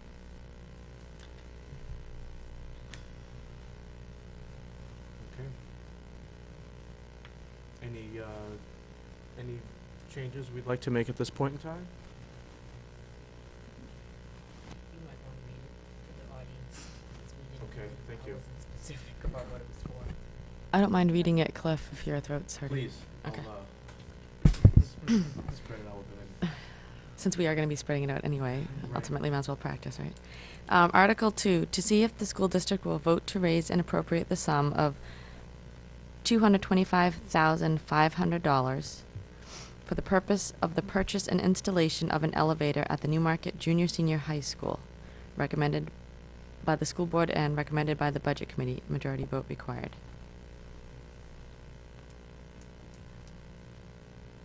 point of clarity, I guess, the first warrant article requires a 3/5 vote because it involves bonding money or borrowing money. The rest of them are all strictly by majority. So this is to take care of our well-documented need to make it so that students that have the need to get to the second floor and unable to walk can ride an elevator there. And Kathleen, you did state that somebody came in and said that. Well, they there's not- did. They came in and suspended our use of that, Who of was the that? chair lift. It's a department from the State Department, Okay. from Hampshire. What's the name of it? They come in and inspect elevators, lifts. Yeah, and they come in and we failed and they suspended use. They came back, we got it going again, and they gave us until February 11th to do another inspection. It's just been a very difficult situation. I'll make a motion to accept this article. Thank you. I'll second that. Any further discussion? Okay, all those in favor of accepting Article 2 as written, signify by saying aye. Aye. Opposed? We'll speak with one voice again. Article 3, would someone like to read that? Linda, thank you. Article 3 is to see if the school district will vote to authorize the school board to enter into a long-term lease purchase agreement in the amount of $255,400 payable over a term of 36 months at the rate of $3,975 per month to lease 6 portable classrooms at the junior-senior high school, and further to raise and appropriate the sum of $160,000 for the first year's payment for that purpose, including the setup and the furniture of the units. This lease agreement contains no escape clause. This is recommended by the school board and recommended by the budget committee. Majority vote required. Okay, so this, correct me if I'm wrong, doesn't have any changes either. I'll make a motion to accept warrant Article 3 as written. Thanks, Linda. I'll second that. Thank you, Chet. Any further discussion? I do have a question. I think someone brought up at the public hearing about the electricity charges. Are they in the budget? Because we don't obviously know if these are going to happen or not. How does that affect the charges for the electricity for the portables? Where does that fall as far as how we would pay for that? We didn't budget extra, but we did increase the electricity account. So we hope that the high school's budget would cover that. I think that, when people talk about the modulars at the elementary school and whether or not they're not so efficient, they're not that bad. And these certainly are newer models than what we have. So I don't think that we'll be in any danger of being over budget because we haven't specifically put money in there for that. Is that what you're talking about as far as the electricity? Yeah, and I just, knowing that a lot of the discussions that were going on about the reserves and the purpose, this just might be a reason that we have the reserves. Exactly. Sue, in regards to this article, let's say in the summertime, we're going to have air conditioners for those buildings.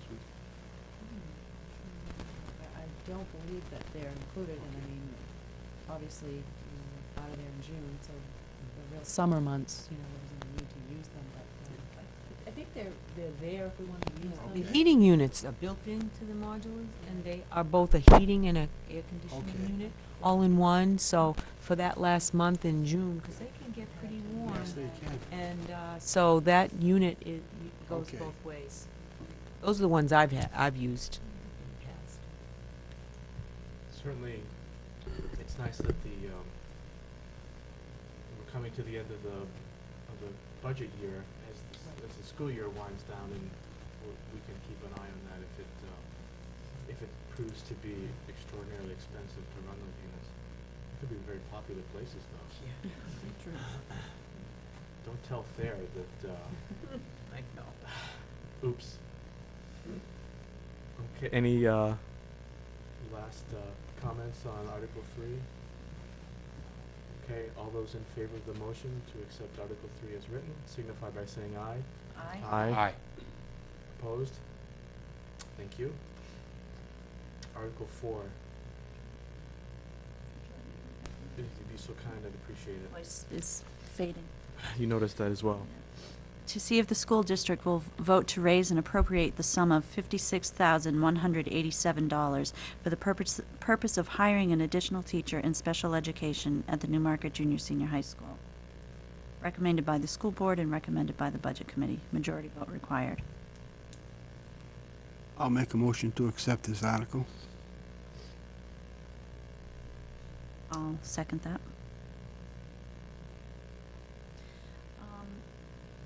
Discussion. Yeah. Now, so it's my understanding, though, that because this was not a warrant prior to last Tuesday, we can't do this.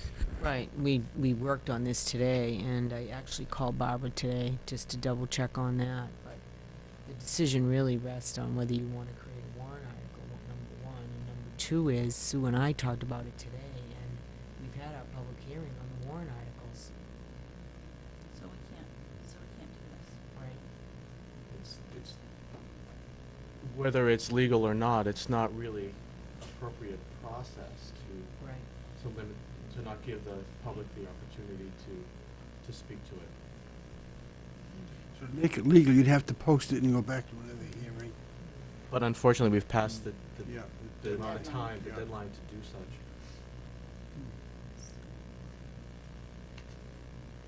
I think it's a moot point.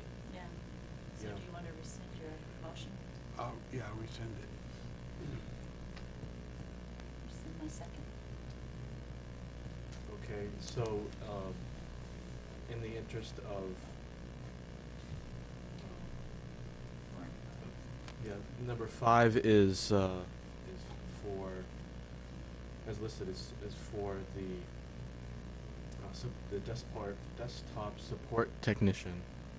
And, I guess since we have it here, if you wouldn't mind reading it, Okay. so that, Yeah. people understand what we're not going to be Okay. adding. Article 5 would have said, to see if the school district will vote to raise and appropriate the sum of $50,366 for the purpose of hiring a desktop support technician. Recommended by the school board and recommended by the budget committee, majority vote required. There was a note on both of these that this cost includes salary and benefits. I was going to say, I think it might be important for us to send an email to the budget committee to let them know that we're not, that as it turns out, we're not able to do what they recommended at our bond hearing the other night when they voted on the warrant articles, their recommendations of the warrant articles. And explain to them what the situation is, and also, explain, well, I guess it doesn't really matter, but let them know that that 76,000 that they backed out of our budget did not include benefits piece. So that's why the numbers are slightly different. So, Thanks for offering that clarity. I think that's a great idea to make that overture to them, to make sure that it's clear that why we're not doing it. Okay. I'd be happy to do that for you too, if you'd like, Yeah, as the Budget committee representative to the budget committee. Mr. McGee, you're back. Yeah, you had a discussion on, adding money items to the warrant. If I could just read the statement here. This is on warrant articles. Preparation of the warrant is the responsibility, it says selectmen, but of course in this case it's the board. And they may insert additional articles of business right up to the day that the warrant is posted, except per RSA 32:5, it prohibits adding a money article, which is what Barbara had identified to you, for that additional teacher that you would, I guess you would on the recommendation of the Budget Committee, tried to extract then from the other budget number, so I guess it still resides in the other budget. Except by 32:5 prohibits adding a money article. That is the purpose or the amount of the appropriation to the warrant unless it is disclosed or discussed at the budget hearing required to be held prior to the meeting. So, you might, that's up to Barbara, I mean, it was discussed at the meeting, but you're getting into a sticky situation. I don't know if it was discussed. Wasn't the public hearing adjourned, and then the budget committee started their own meeting, so it wasn't considered the public hearing anymore. Okay. And now the remainder, what I'm going to read is more towards the video audience, because it's information that they might wish to hear for attending the meeting. This limitation on adding amounts not disclosed at the budget hearing is a limitation only on what the school board members can put on the warrant or in the budget. It does not limit the voters' ability to amend amounts appropriated to increase or decrease amounts on the floor of the meeting. So as we stated earlier, that meeting, that deliberative session is a working session. It can amend articles. And it does take place of the old town meeting where we used to all get together at one time and do it. So again, it's important for the voters to understand that they should come and attend that meeting. I hope that helps you. It does, thank you. I appreciate your staying beyond your presentation to help us through these things. Maybe you can be a regular. Can I try to see if I can understand what he said in regular non-school board language? Was he saying that if the people came to the meeting, the deliberative session on February 5th, and decided that they wanted to adjust the school budget number for the amount of these two positions, that would be a possibility based on the process that would happen there? That wasn't probably in layman's term either. Yeah, any warrant article that has a dollar value in it, the public that's present can act to bring that number up or down. There is a limitation There on is a the limit. increase, the maximum 10%. Yeah, that is correct. The additional money can be put into the warrant article. But also, again, you can't change the intent of the warrant article, so whereas it's the budget, it's just the budget, so the budget is pretty general. If by chance you did have a warrant article that said, for a special education teacher, and that got passed, then you are limited, you are held to hiring a special ed teacher for that amount or less. But you do have to spend that money that way, because that's what the warrant article is for. Certainly, if it comes down to discussions like you had earlier about the allocation for money for the trailers, that's a valid question. Did we increase the budget, to account for that? However, your budget can be adjusted as you see fit to pay for that without it, being so stated in the budget, because you guys control the budget. Thank you. My second question is, and it's not so much about the process, it's about, do the school board members feel that we should discuss our stance on how we feel about this recommendation from the budget committee so that the public understand where we stand on this or not?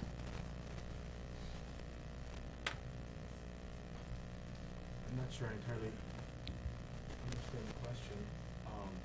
Well, when people come to the meeting on February 5th, these warrant articles will not be there, but something will come up, possibly, from someone about wanting to possibly adjust the budget for these two positions. And I guess I'm saying, does the school board want to state their position on how they feel about that, or is that something that we would do at the meeting? Well, in the beginning of when each article is introduced, we'll all take turns presenting different articles. And I think we're free to discuss the process at which we came to that number. So, it can be certainly discussed at that point. Okay. Do you want to add No, something to that? that's exactly what happens. Each one of you will present your talking points relative to each of the warrant articles, and you're free to, discuss with the people that are there why you came to that conclusion. Well within your rights.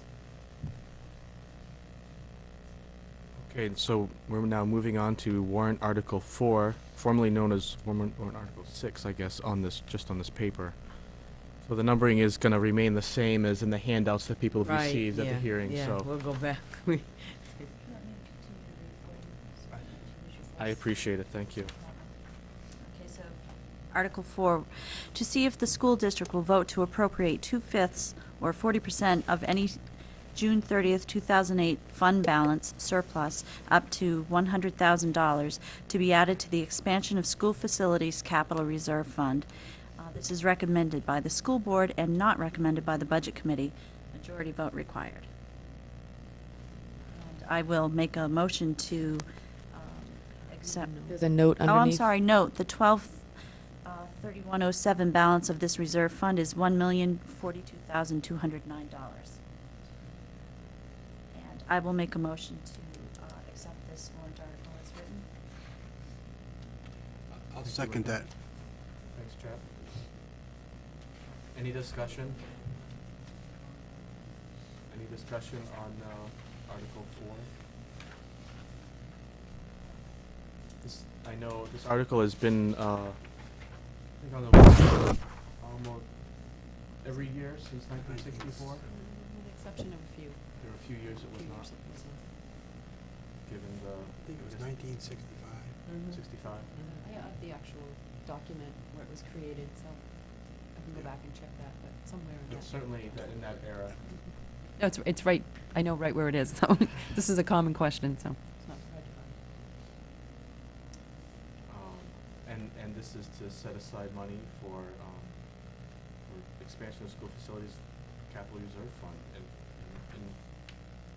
my read on it, it's an opportunity to, at the end of the year, if we have some money available, we can put it in a savings account and earn interest on it as we have in years gone.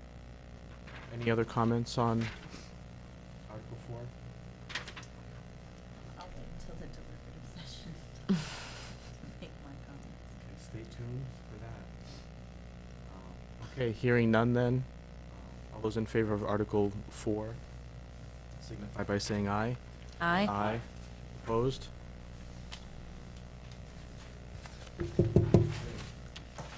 Mr. Madey. If I may ask a question as a public member. There were two staff positions that the Budget Committee asked you to remove from your budget and put as separate warrants? Okay, and so as those, the dollars for those two, we just discussed that you can't create a new warrant, right? But the dollars amounts for those two positions are still going to be in your budget, or are you going to talk later about moving that out of your budget? No, during the meeting the other night, the Budget Committee recommended that we reduce our operating budget by that 76,000. And the reality is, the Budget Committee is the board that places the budget amount in the warrant article. So that's really their budget. It's their budget and it's their number. So that $76,000 has already been taken out of our operating budget. Thank you. Okay. Article 5, do I have a reader? Article 5, to see if the school district will vote to appropriate 1/5, which is 20% of any June 30th, 2008 fund balance, which is a surplus, up to $50,000, to be added to the capital reserve fund under the provisions of RSA 35:1-B for the purpose of educating educationally disabled children, recommended by the school board and recommended by the budget committee. Majority vote required. The note on this, on 12/31/07, the balance of this reserve fund is going to be $106,414.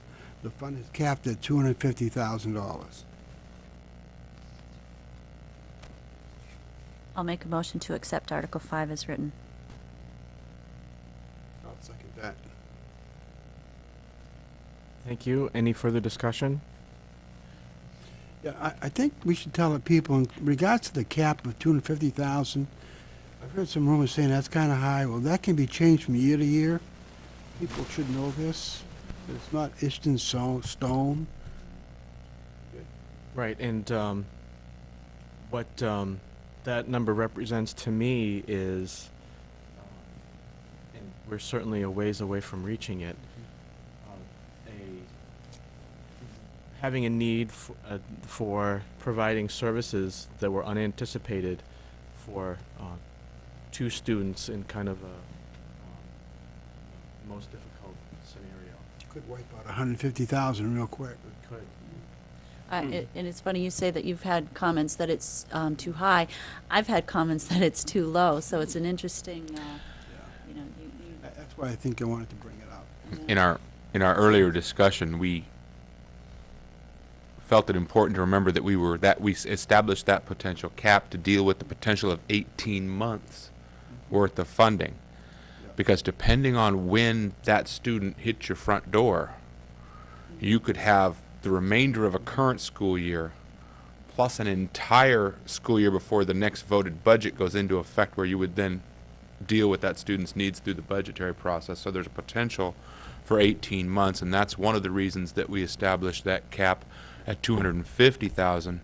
As Cliff said, we're not close to that necessarily, but that's important to keep in mind. We could have to go a budget cycle and a half utilizing the reserve account funds to meet that need.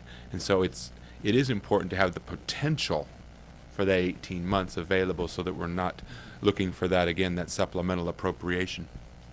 And I think it's also important to note that that $250,000 wasn't really an arbitrary number. It was a number that our special education director felt was comfortable, you know, was a reasonable and a feasible possibility for us to need at any given point in And time. by RSA, we cannot spend that for anything but that. Right. Just a general comment, if I may, Cliff, and it's just it's a semantics. The word is a present tense verb. The fund is capped at $250,000. Perhaps you'd say the fund will be capped at $250,000, because it speaks to the future. If we reach that, then we will cap that. We will cap that fund at $250,000. I don't know if it's clearer or not, but it seems to Will read. be capped. I like that. And then my comment is this: I would repeat that comment for all of these warrant articles that are same. So it would read, the fund will be capped. 250,000. Is it just an idea,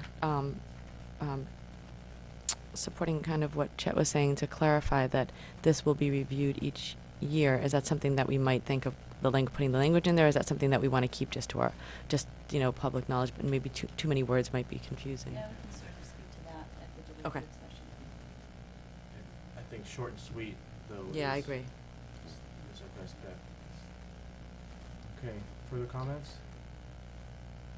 Thanks for offering that for us. And I take that as a friendly amendment, so I would just go straight to all those in favor of Article 5 as amended, signify by saying aye. Aye. Aye. Opposed? Okay, Article 6. Any takers? Okay, I'll read it. To see if the school district will vote to appropriate 1/5, which is 20% of any June 30th, 2008 fund balance, which is a surplus, up to $50,000 to be added to the expendable trust fund under the provisions of RSA 198:20-C for the purpose of repairs and maintenance of school facilities. This is recommended by the school board and recommended by the budget committee. Majority vote required.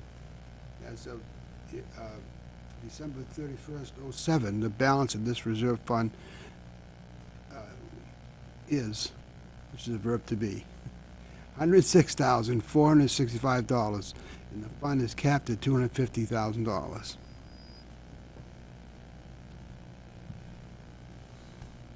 there a motion on the article?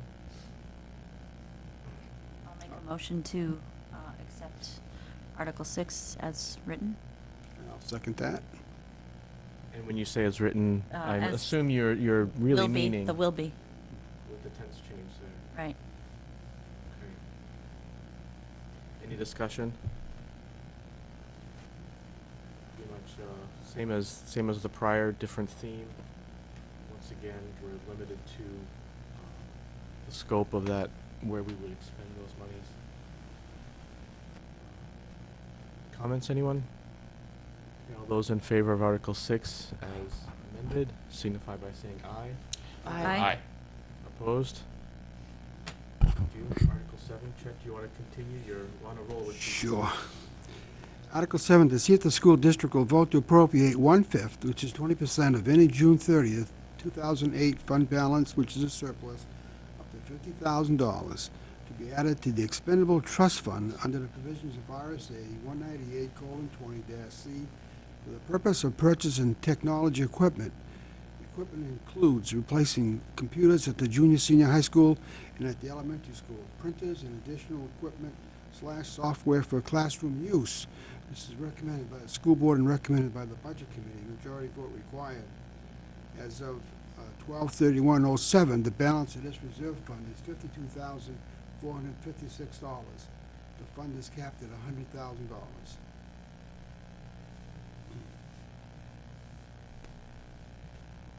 Is there a motion? I'll make a motion to accept this article. Thank you. Any discussion? Did you want to bring in the fact that we have already talked about using some of this money where we had the hearing? There was a list Sure. of stuff that we had mentioned. Both this article and the one prior, we've identified areas where, in keeping with the spirit of these and the legal nature are being bound to them, where we're taking money that we already have and using that to take care of those needs rather than including it in the budget.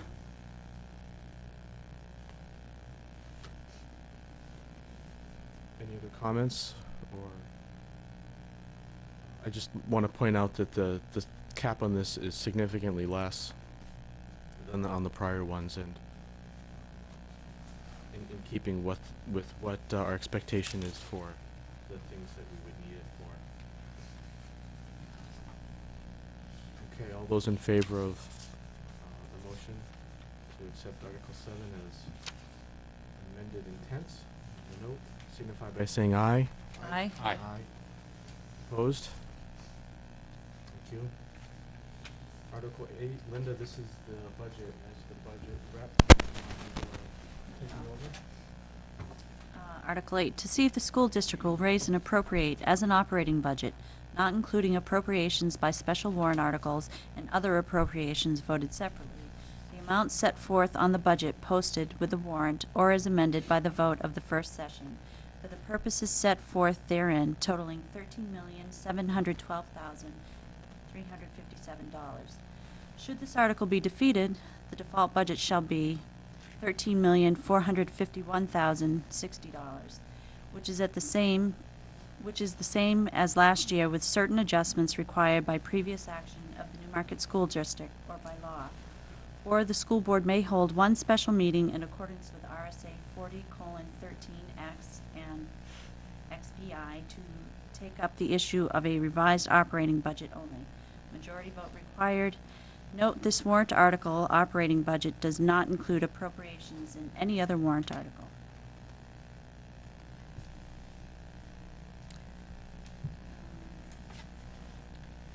This number, the new number represents the $76,000 that was recommended by the budget committee to be removed. And so that 13,712,000 and change represents that. I will make a motion, I will make a motion to accept Article 8 as written. And I'll second that. I just want to make a statement, though, that this, my math is right, this figure's $261,297 increase from this year. That's how much more money we're putting into this budget. Is that about right, Sue? I in front of my sheet, it does change the numbers. Sheesh, do you want to have my stuff? You know the sheet that we had all I do the, have it. Yeah. This one? This one right Yes. here, yes.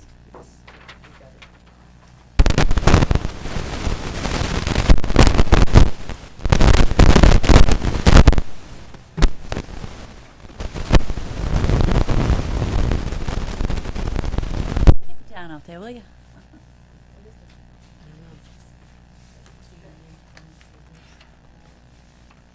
So,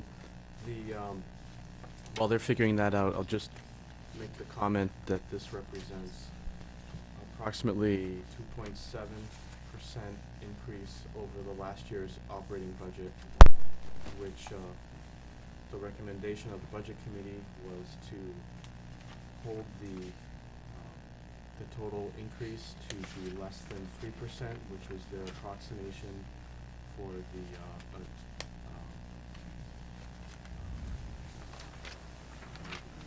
I'm losing the term,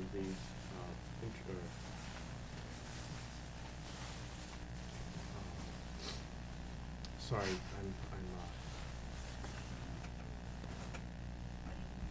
the increase, no, I'm speaking to the bulk of the number is, under 3% increase in total from last year, which, looking at 3% cost of living increase, we are well below that. I just wanted to point that out while we're getting the exact figure for. well, I think we've always said that 76% of the budget is in labor and benefits. The community agreed last year to pay our teachers in their 3-year contract a 4% increase. So when you figure, I think Forrest brought this to our attention, that when you figure 4% increase for our contracted teachers, and given a 2.7% increase, you're talking about a 1.89% increase in the budget, because you have to honor the obligation to the contract. 1.89%. With the reduction of the $76,000, and that's, we're now 1.34%, if my math is correct. Yeah, that is an increase of $261,297.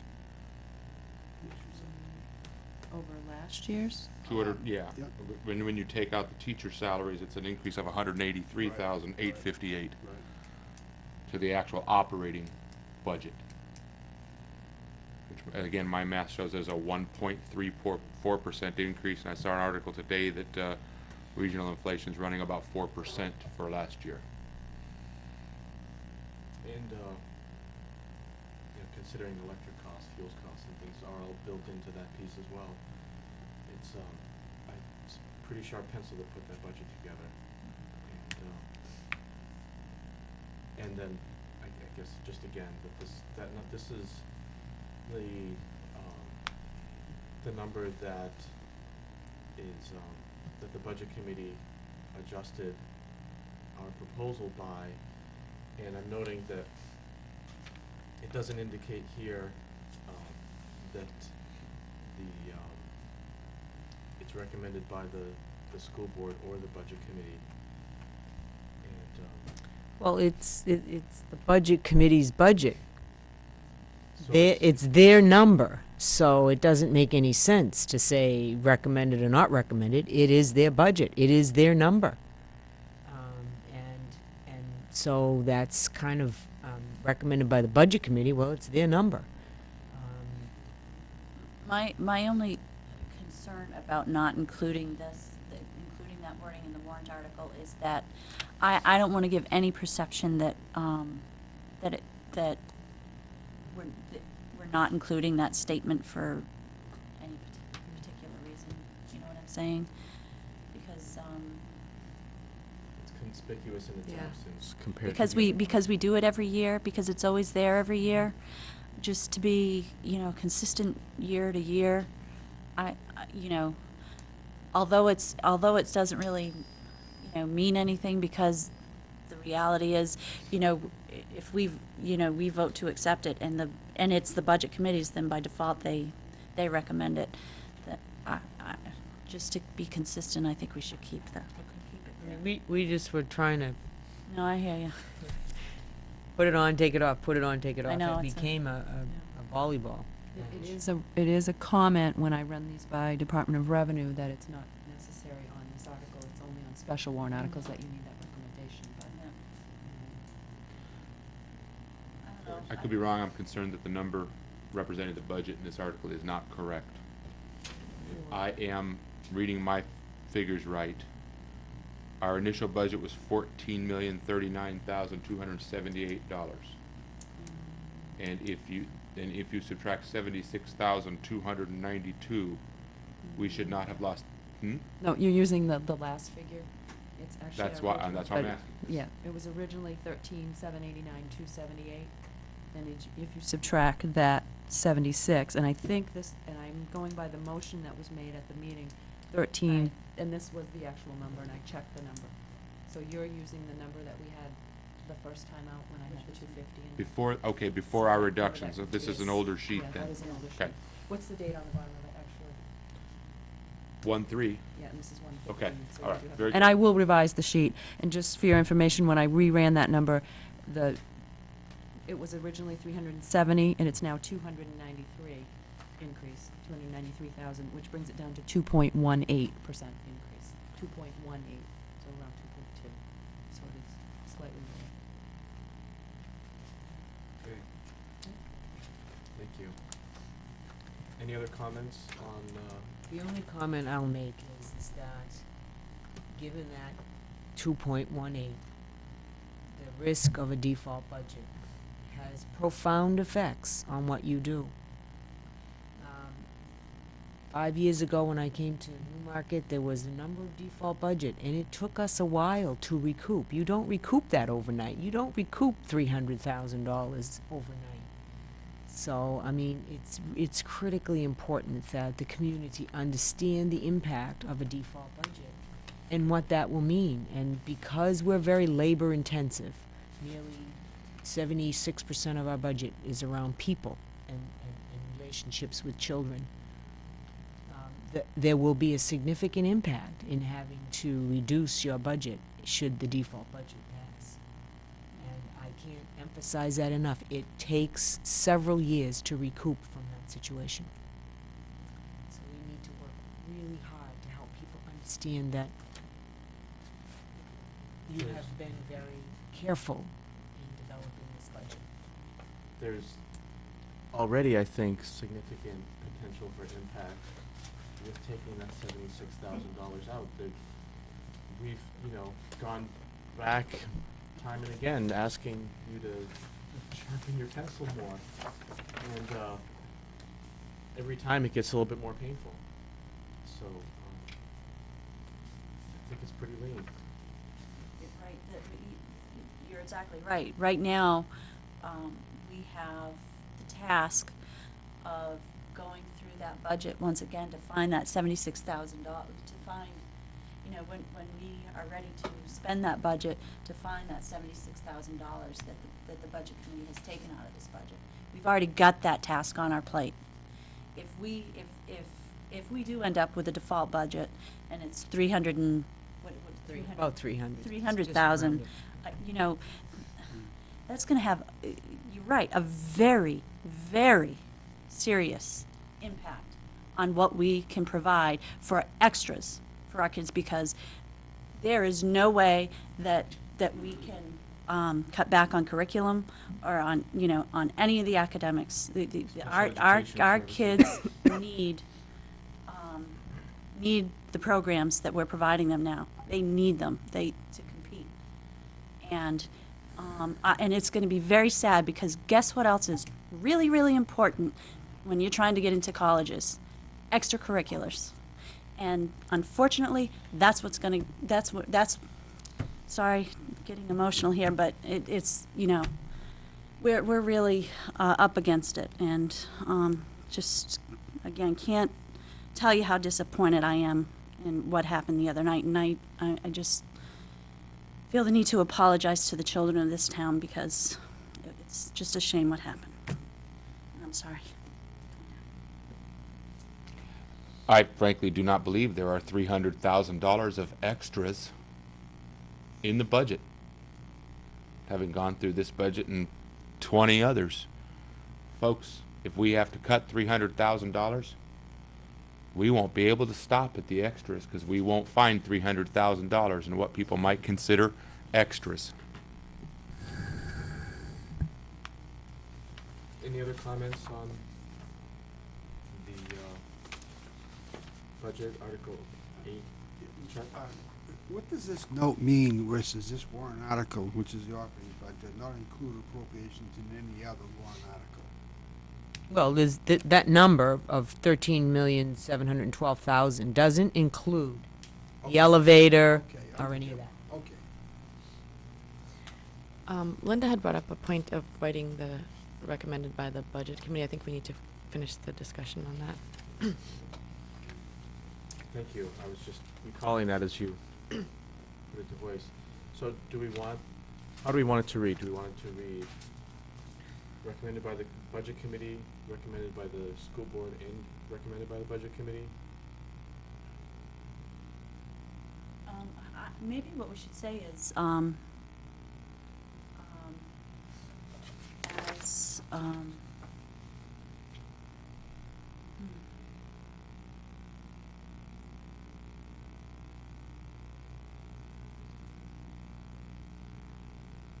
know, maybe after, you know, after the, you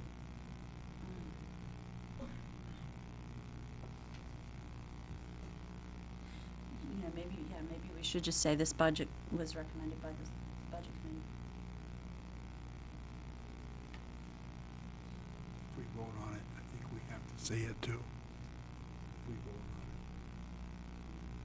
It's not gonna be right just not to say it if we agree to it. That's what I'm saying. Do you think that if you do that, then you're sending the message that you're not recommending it, and people may perhaps not vote for it, then you get your default? Yeah. That's just. Oh, I see. Yeah, yeah.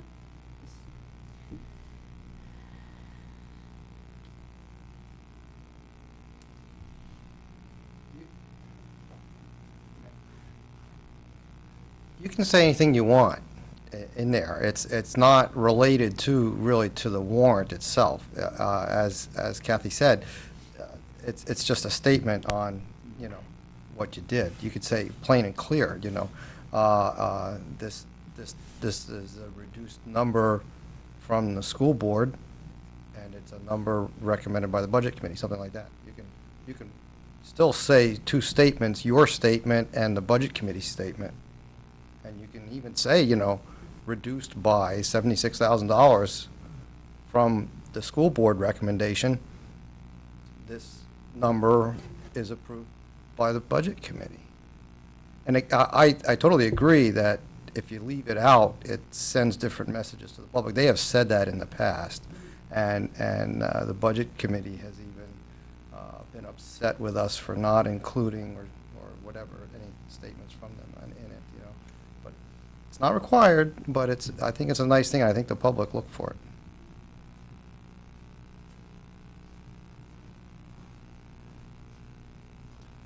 How do you say that this budget was adjusted by the budget committee's recommendation of $76,000? Because they did recommend that. They just tell them the truth. You know, I think, personally, I think that we should just go with our generic wording, because we are about to vote on this warrant, You just have and if we recommended. vote no, then we do run the risk of people, you know, Yeah. saying no. So, I think we just put our regular wording into it. At the deliberative session, we'll certainly speak to the, how Rec- that.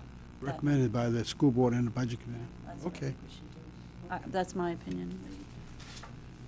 I disagree, and I liked the suggestion that Robert made, and I feel that with all the comments that we're making tonight, although I do agree that there are two ways to approach it. I'm just saying, I think that we should make it clear in writing here, too. In my personal opinion, would be, look at the number of people that turn out to the first session, deliberative session, and look at the number of people that turn out to actually vote on what they're going to read on paper. The numbers are very different. Even though the deliberative session is broadcast, and you might say you reach more people, but I don't think you reach as many people as you do those people that come in to vote. So what is written in the warrant is going to be seen by more eyes than heard at the deliberative session. Thank you. Just while we're thinking about that, I just have a friendly adjustment. I just was wondering why the dollar amounts were not written in words also as they were in all the other articles. I don't know if that's legally required or if it haven't doesn't. done it traditionally because of the length of the warrant. Okay, that's, I because of just the was article. wondering. Yeah, we ask the same question every year. I think we ask that question to ourselves. And the budget never has that lengthy wording, partly because of the. Well, I appreciate that it doesn't, to be honest. Yeah, but I okay. know, but we ask that every year.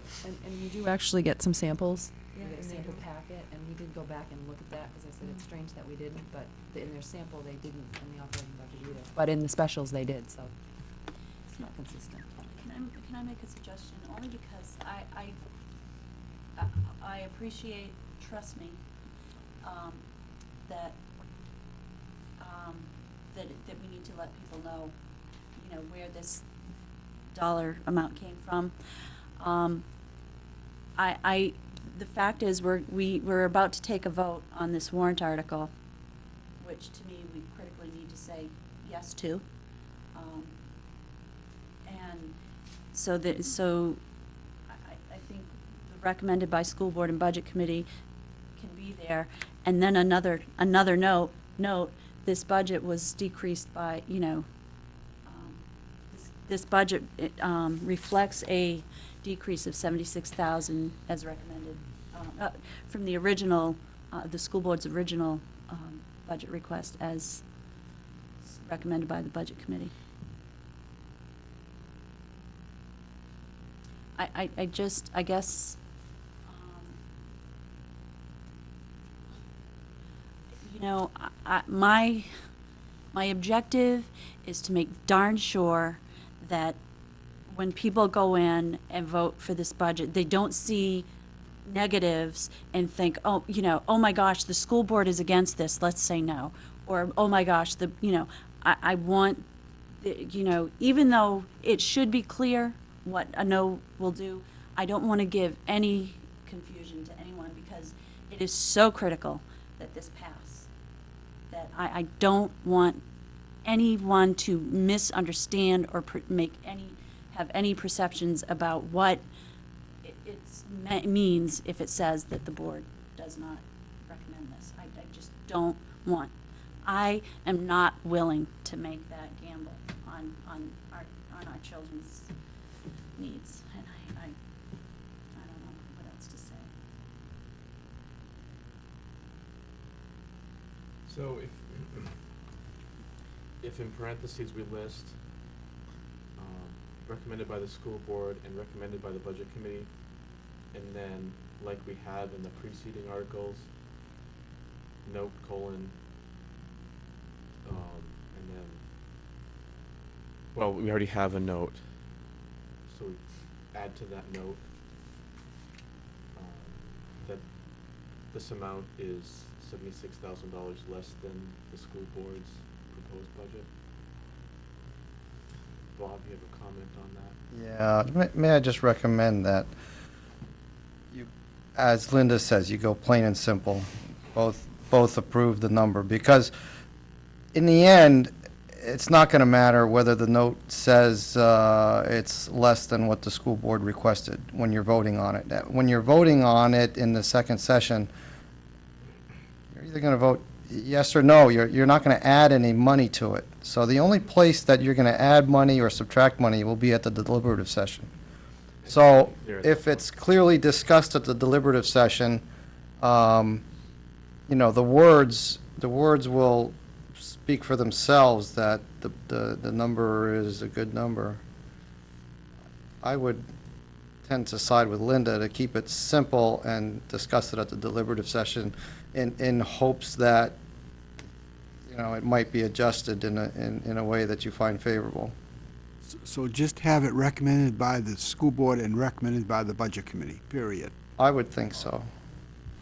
It's up to you to decide, but that's, again, it's, because it's not going to make a difference in the second session when you go to vote. Whether they have that additional information or not, it doesn't matter. That's a good point. Thank you for sharing that. So, I guess, Jill, are you comfortable with that? I'm still thinking about it. I'll get there. Well, I'm less experienced in this process too, so I have to take that into account. And I agree with Linda's objective, and I know that she and all of us feel that we've done an excellent job with the budget. But I do agree that we want to make sure that the budget does get passed. So yeah, I'm leaning obviously towards. I've certainly listened to what you said. And I think that up to February 5th and at that meeting, people are taking the time to gather the information, and those are the people that are going to understand that detail and maybe, you know, speak out against it or speak for it or whatever. But once the vote comes, I really agree. Maybe we shouldn't confuse people by adding in more information, which might make them less apt to vote for the school budget. So, yeah, I'm comfortable with that, I guess. Forrest, what's your opinion? I think the consistent wording would be appropriate at this point. Chet? Same. I agree as well. So I'll make a motion to accept warrant Article 8 as amended with the amendment recommended by the school board and recommended by the budget committee. Thank you, Linda. I'll second that. Thanks, Chet. Further discussion? Okay, all those in favor of the motion signify by saying aye. Aye. Aye. I Opposed? want Article 9. Okay, fair enough. Chet? Article 9, to transcribe any business which may legally come before this meeting, period. So this would be any non-financial resolutions that the folks in the room would like to make at that point. I'll make a motion to accept warrant Article 9 as written. Thank you. I'll second that motion. Thanks. Thank you. Discussion? We can have discussion, I suppose, it's deliberative session. All those in favor of the motion signify by saying aye. Aye. Aye. Opposed? Thank you. We have unanimous from end to end on that. Appreciate the time we took to do so. And the viewers that are still with us. Just kidding. Okay. Cliff, I just have a question. When would we be deciding who will be reading which warrant article? I assume we would have a little bit of preparation, you said, beforehand. Yeah, I am hoping we can find a mutually agreeable date for a work session between now and then. If you have any favorites, you're certainly welcome to share that. But so customarily, the budget committee rep does the budget piece, and the others we can spread around. No, I don't have any specific one that I'd feel more comfortable. I just want to make sure that I'm prepared. Okay. That's all. Yeah, we will. We'll take some time to make sure that we have clarity there. Sue, we are. Budget update. Oh, okay. Well, actually, I wanted to get in line with the request from the Budget Committee, and I wanted to run that by you with our updates. I think they prefer that when I run them a copy of our monthly budget that I go to the end of the month, So I thought what I would do was just do that with the board and give you the same copy that I'm giving them and give you my update at the same time. So that will put me to the next meeting, the first meeting of the month with my budget Okay. update, so we can move that one quickly. Can I make a suggestion that we take the next two, the civil unions legislation and HB 706, that we just, we have this to read through and not discuss this evening? I just, Is there an immediate need? I do need to let our insurance company know that we, on the dependent care, because, I don't know if you had a chance to read it all, but I can just briefly give you a synopsis of it. I think it was early in the summer, our insurance company, and actually all of the insurance companies in New Hampshire sent out a notice to all of the membership that they were expanding eligibility for dependents. And what that means is any student under the age of 26 would now be eligible for health insurance, irregardless of their student status, whether or not they were enrolled in a higher education. So, in doing that, they didn't really think it through and recognize that that could be a substantial cost impact on districts in allowing that to happen, because people with family memberships who would normally be two-person would upgrade to that membership. So they've given us the opportunity to make that decision on our own. They don't have to because they're self-insured, but we can accept it or not, and I'm recommending that we don't expand it at this time, and we discuss it at a later date, and we can do that at any time.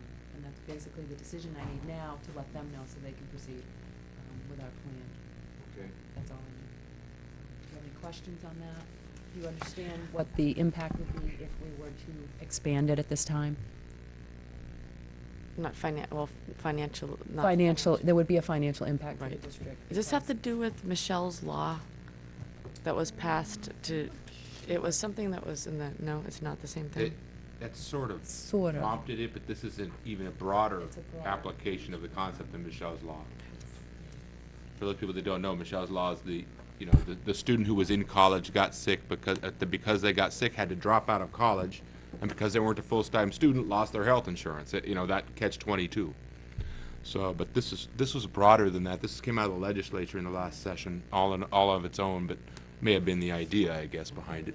Right, and what it is any child, 26 or younger, it can continue to be covered under their parents' insurance regardless of their student status.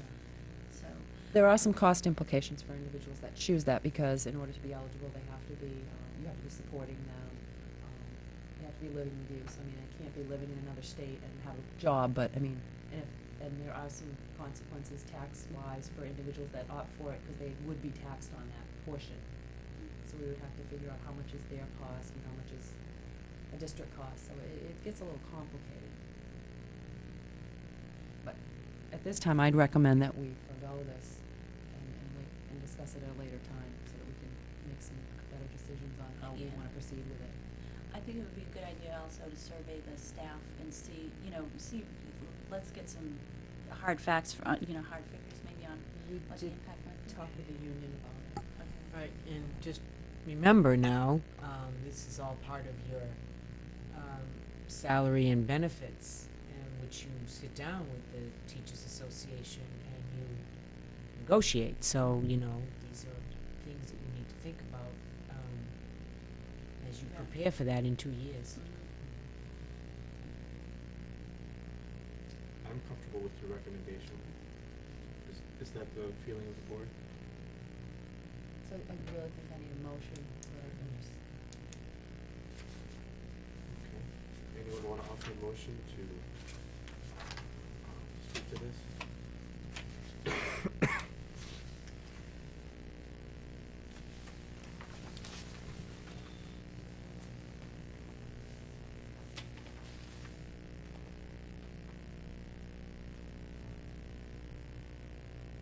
You want us to forego this? Yeah, just not to expand our eligibility at this time. Okay, I'll make a motion to not expand our ability on this House Bill 790-FM, which is the final version, until a later time.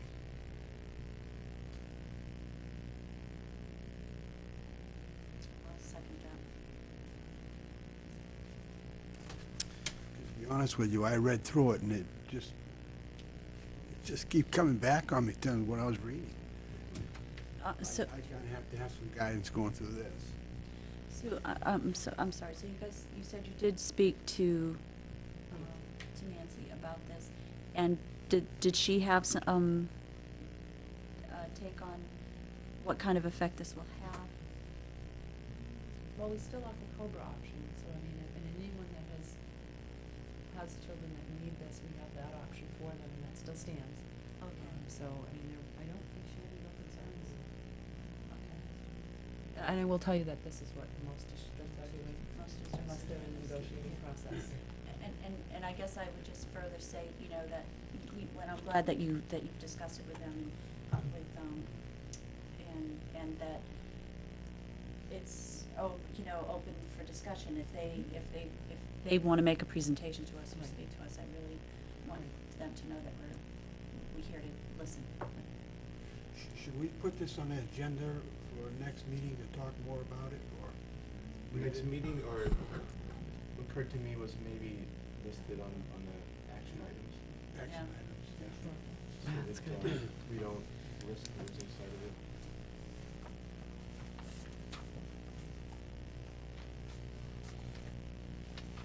And that would be both the House Bill 790 and the Yes. civil unions topic The of. civil unions is a law, so we don't have a choice, but Oh. we do need to develop some guidelines on that one. So, procedures, policies. Policies, Joe. Yes. Yeah, You'll be seeing there that. you go. Another 20.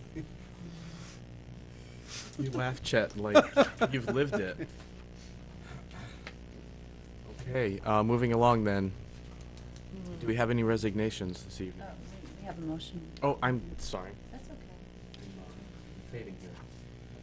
So we have a motion. Any further discussion? Okay, all those in favor of the motion signify by saying aye. Aye. Aye. Opposed? Thank you, Linda. Resignations? None. We have a policy against that now, right? Nominations? We have a manifest, though. We have a manifest.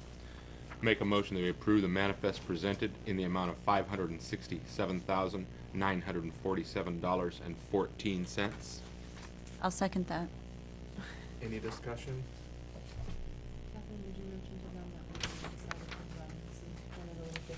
Right, we are attempting to look at and providing you with additional information, and we did some runs on cases. We isolated those. We also will run a credit card report so that when the district credit card is used, I think you'll see one invoice, this manifest from Barnes & Noble we ordered a book, and obviously, you know, you can order it online, you get a break, you know, so we take advantage of that discount. So we are going to do that for you, so that you can see those things when you walk through the manifest. And if you have any questions on any invoice or any kind of numbers on the manifest, please don't hesitate, because we'll get you the answers. Okay? But just to be clear, I mean, we've had that information in the past. Always. You're just making it easier for us to We'll bring, decipher. right, we'll just bring it up for your attention, because you've always had, you know, Yeah. you've always seen that, but it hasn't been isolated like that. Yeah, and that was a recommendation of the audit, and that we, you know, kind of break that out separately in the manifest to make it easier for us to read. Thanks for adding that comment. Okay, other comments on the manifest? All those in favor of the motion signify by saying aye. Aye? Aye. Opposed? Okay, we've made it to other. The calendar. As discussed,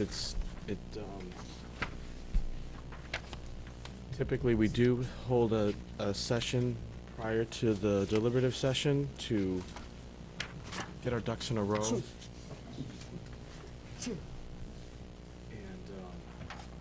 I would like to do that.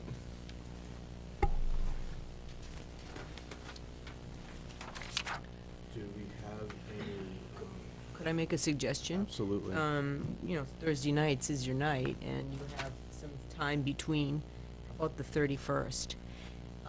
That would give me a chance to put together all the documents you need for the deliberative session, would allow you to walk through them and make any corrections or anything you want, and that give you a chance to edit it, and then get it back to you and have it ready for your deliberative session on the 5th, which would give, Tuesday, which would give me a few days to get it ready for you. How's that?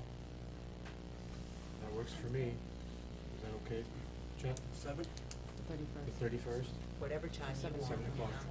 Now, the 1st of February is the deadline for the application. Is that going to be included in this meeting? No, Okay, just the deliberative session. We'll have one a day, you could get them up until as All late right. as 4 or 5, 5 o'clock, the office, somebody leaves around 5, so I would wanna give everyone the benefit of the doubt. Just wanted to That's bring it up. okay, yeah, thank you, Jay.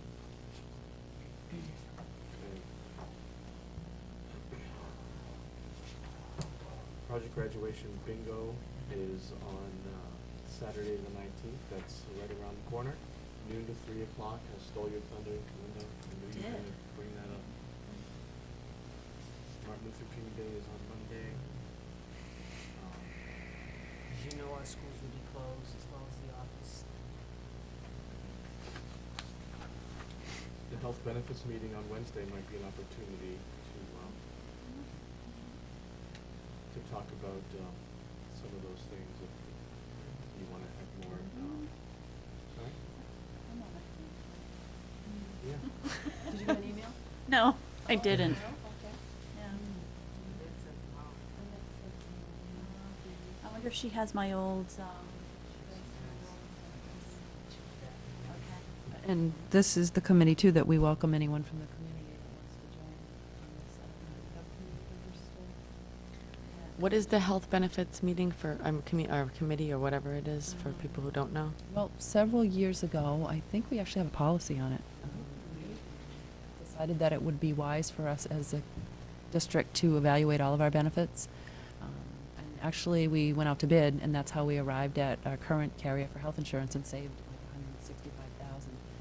It's made up of community members, staff members, administrators, and we just review what we currently have and see if it's wise to go out to bid again and see what, we might accomplish by changing any of the benefits we have, saving some money. So. And I think Steve Breslak mentioned that we should do that, but we are doing that. I think in his conversation, he said, Yeah, for he instance, said you we should do should, that, yeah. but we Yeah. are doing that, Yeah. and we continue to do that, so. Can I ask a question? Are there any other committees that are similar to that aren't on this calendar? For example, I think there's a technology committee. Isn't there one? I just didn't know if there were other committees that the community it might just be helpful to put on the calendar. I'm not trying to give you more to do, but you know what I mean? Like, I'm just saying if these are things that Right, we We're do not have talking standing committees, for instance, I mentioned earlier, Chet's Professional on the development, Professional okay. Development Committee. We do have a technology committee district-wide. are those things that are posted, because I've tried to go to the website and when you go on Right. to see what's going on We with the haven't calendar, posted that's not those. posted. Okay. We haven't posted all of Okay. those internal meetings. And that's something that you can decide, obviously, as a board, that you want all of those meetings posted. And I think that when we talked about having people from the public involved in this, we have committee members that are part of the general public. I'm sure if it's open to the public if people want to come to it, I suppose. But I don't think that that's. So it's not like a open meeting where people come in and sit and talk about it. There's a No. committee that's already been formed. If people want to know more about what's happening on that Right. committee, they could find out more about it, but it's not necessarily something, okay. The board could go. Sorry, You go. could go. Probably we should have a list of those committees, like the enrichment committee. Is that tough to get us all a list of all those? Reminder of what committees we're on. Also, I know that Jonathan Sheff in the past was involved as a board member, and I'm wondering if we out to him as a public. Yeah, he has a lot to offer in that.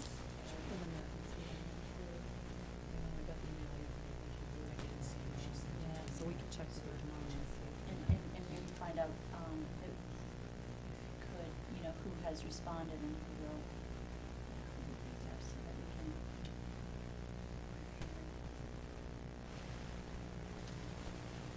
Okay. The long-awaited SST meeting is the 28th.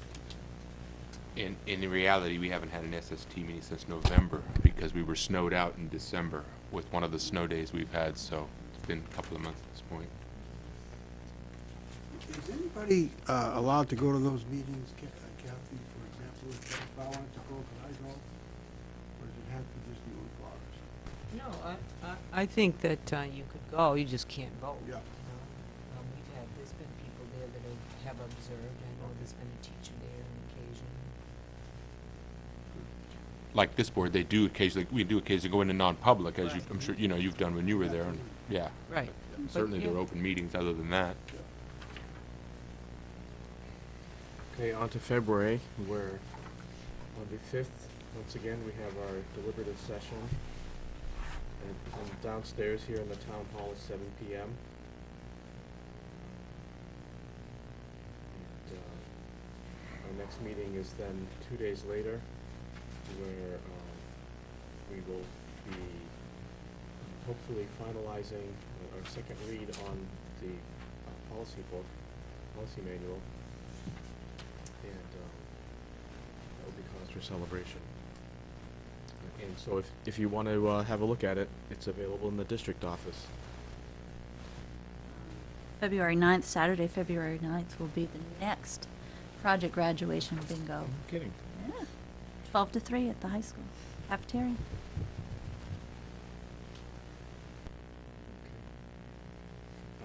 Any other items we want to outline at this point? Okay, thanks. Action plans. 12 to 3. 3 to 3. So, things we have, I guess, discussed this evening that we need to follow up with is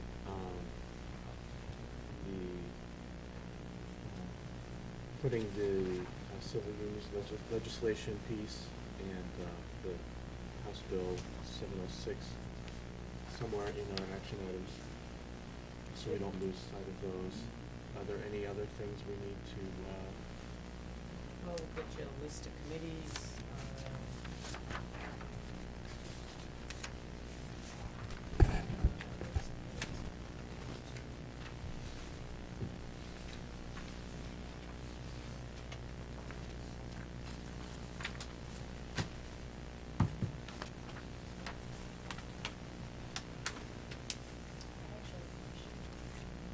Remember when they came in to speak about AP tests, and we decided that maybe we'd wanna have some, meetings to try to have any dates of those meetings been determined, because people have been asking me about it.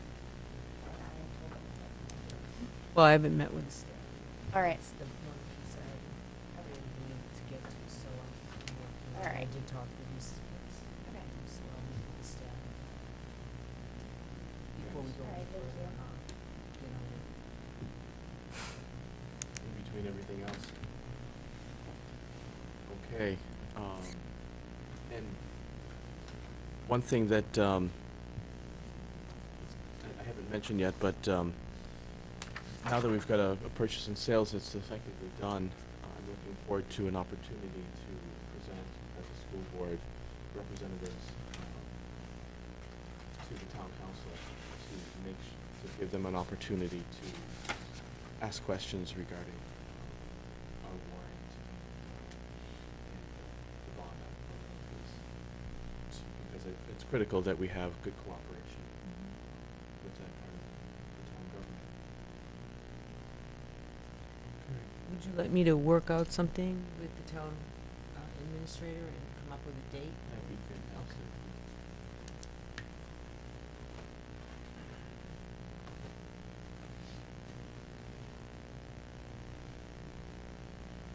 Okay, any others? I just have one thing that I neglected to mention. I need to have you sign a different code because I had to revise it, so I'm just gonna pass that on, just which is, I missed it before. Do we need a non-public session this evening? Okay. I believe this is the earliest meeting since I've joined the school board. You had one really short meeting the night that I was, I think, running to become a school board member, and then after that, they've all progressively gotten longer. We did that on purpose. Set you up. Caught on.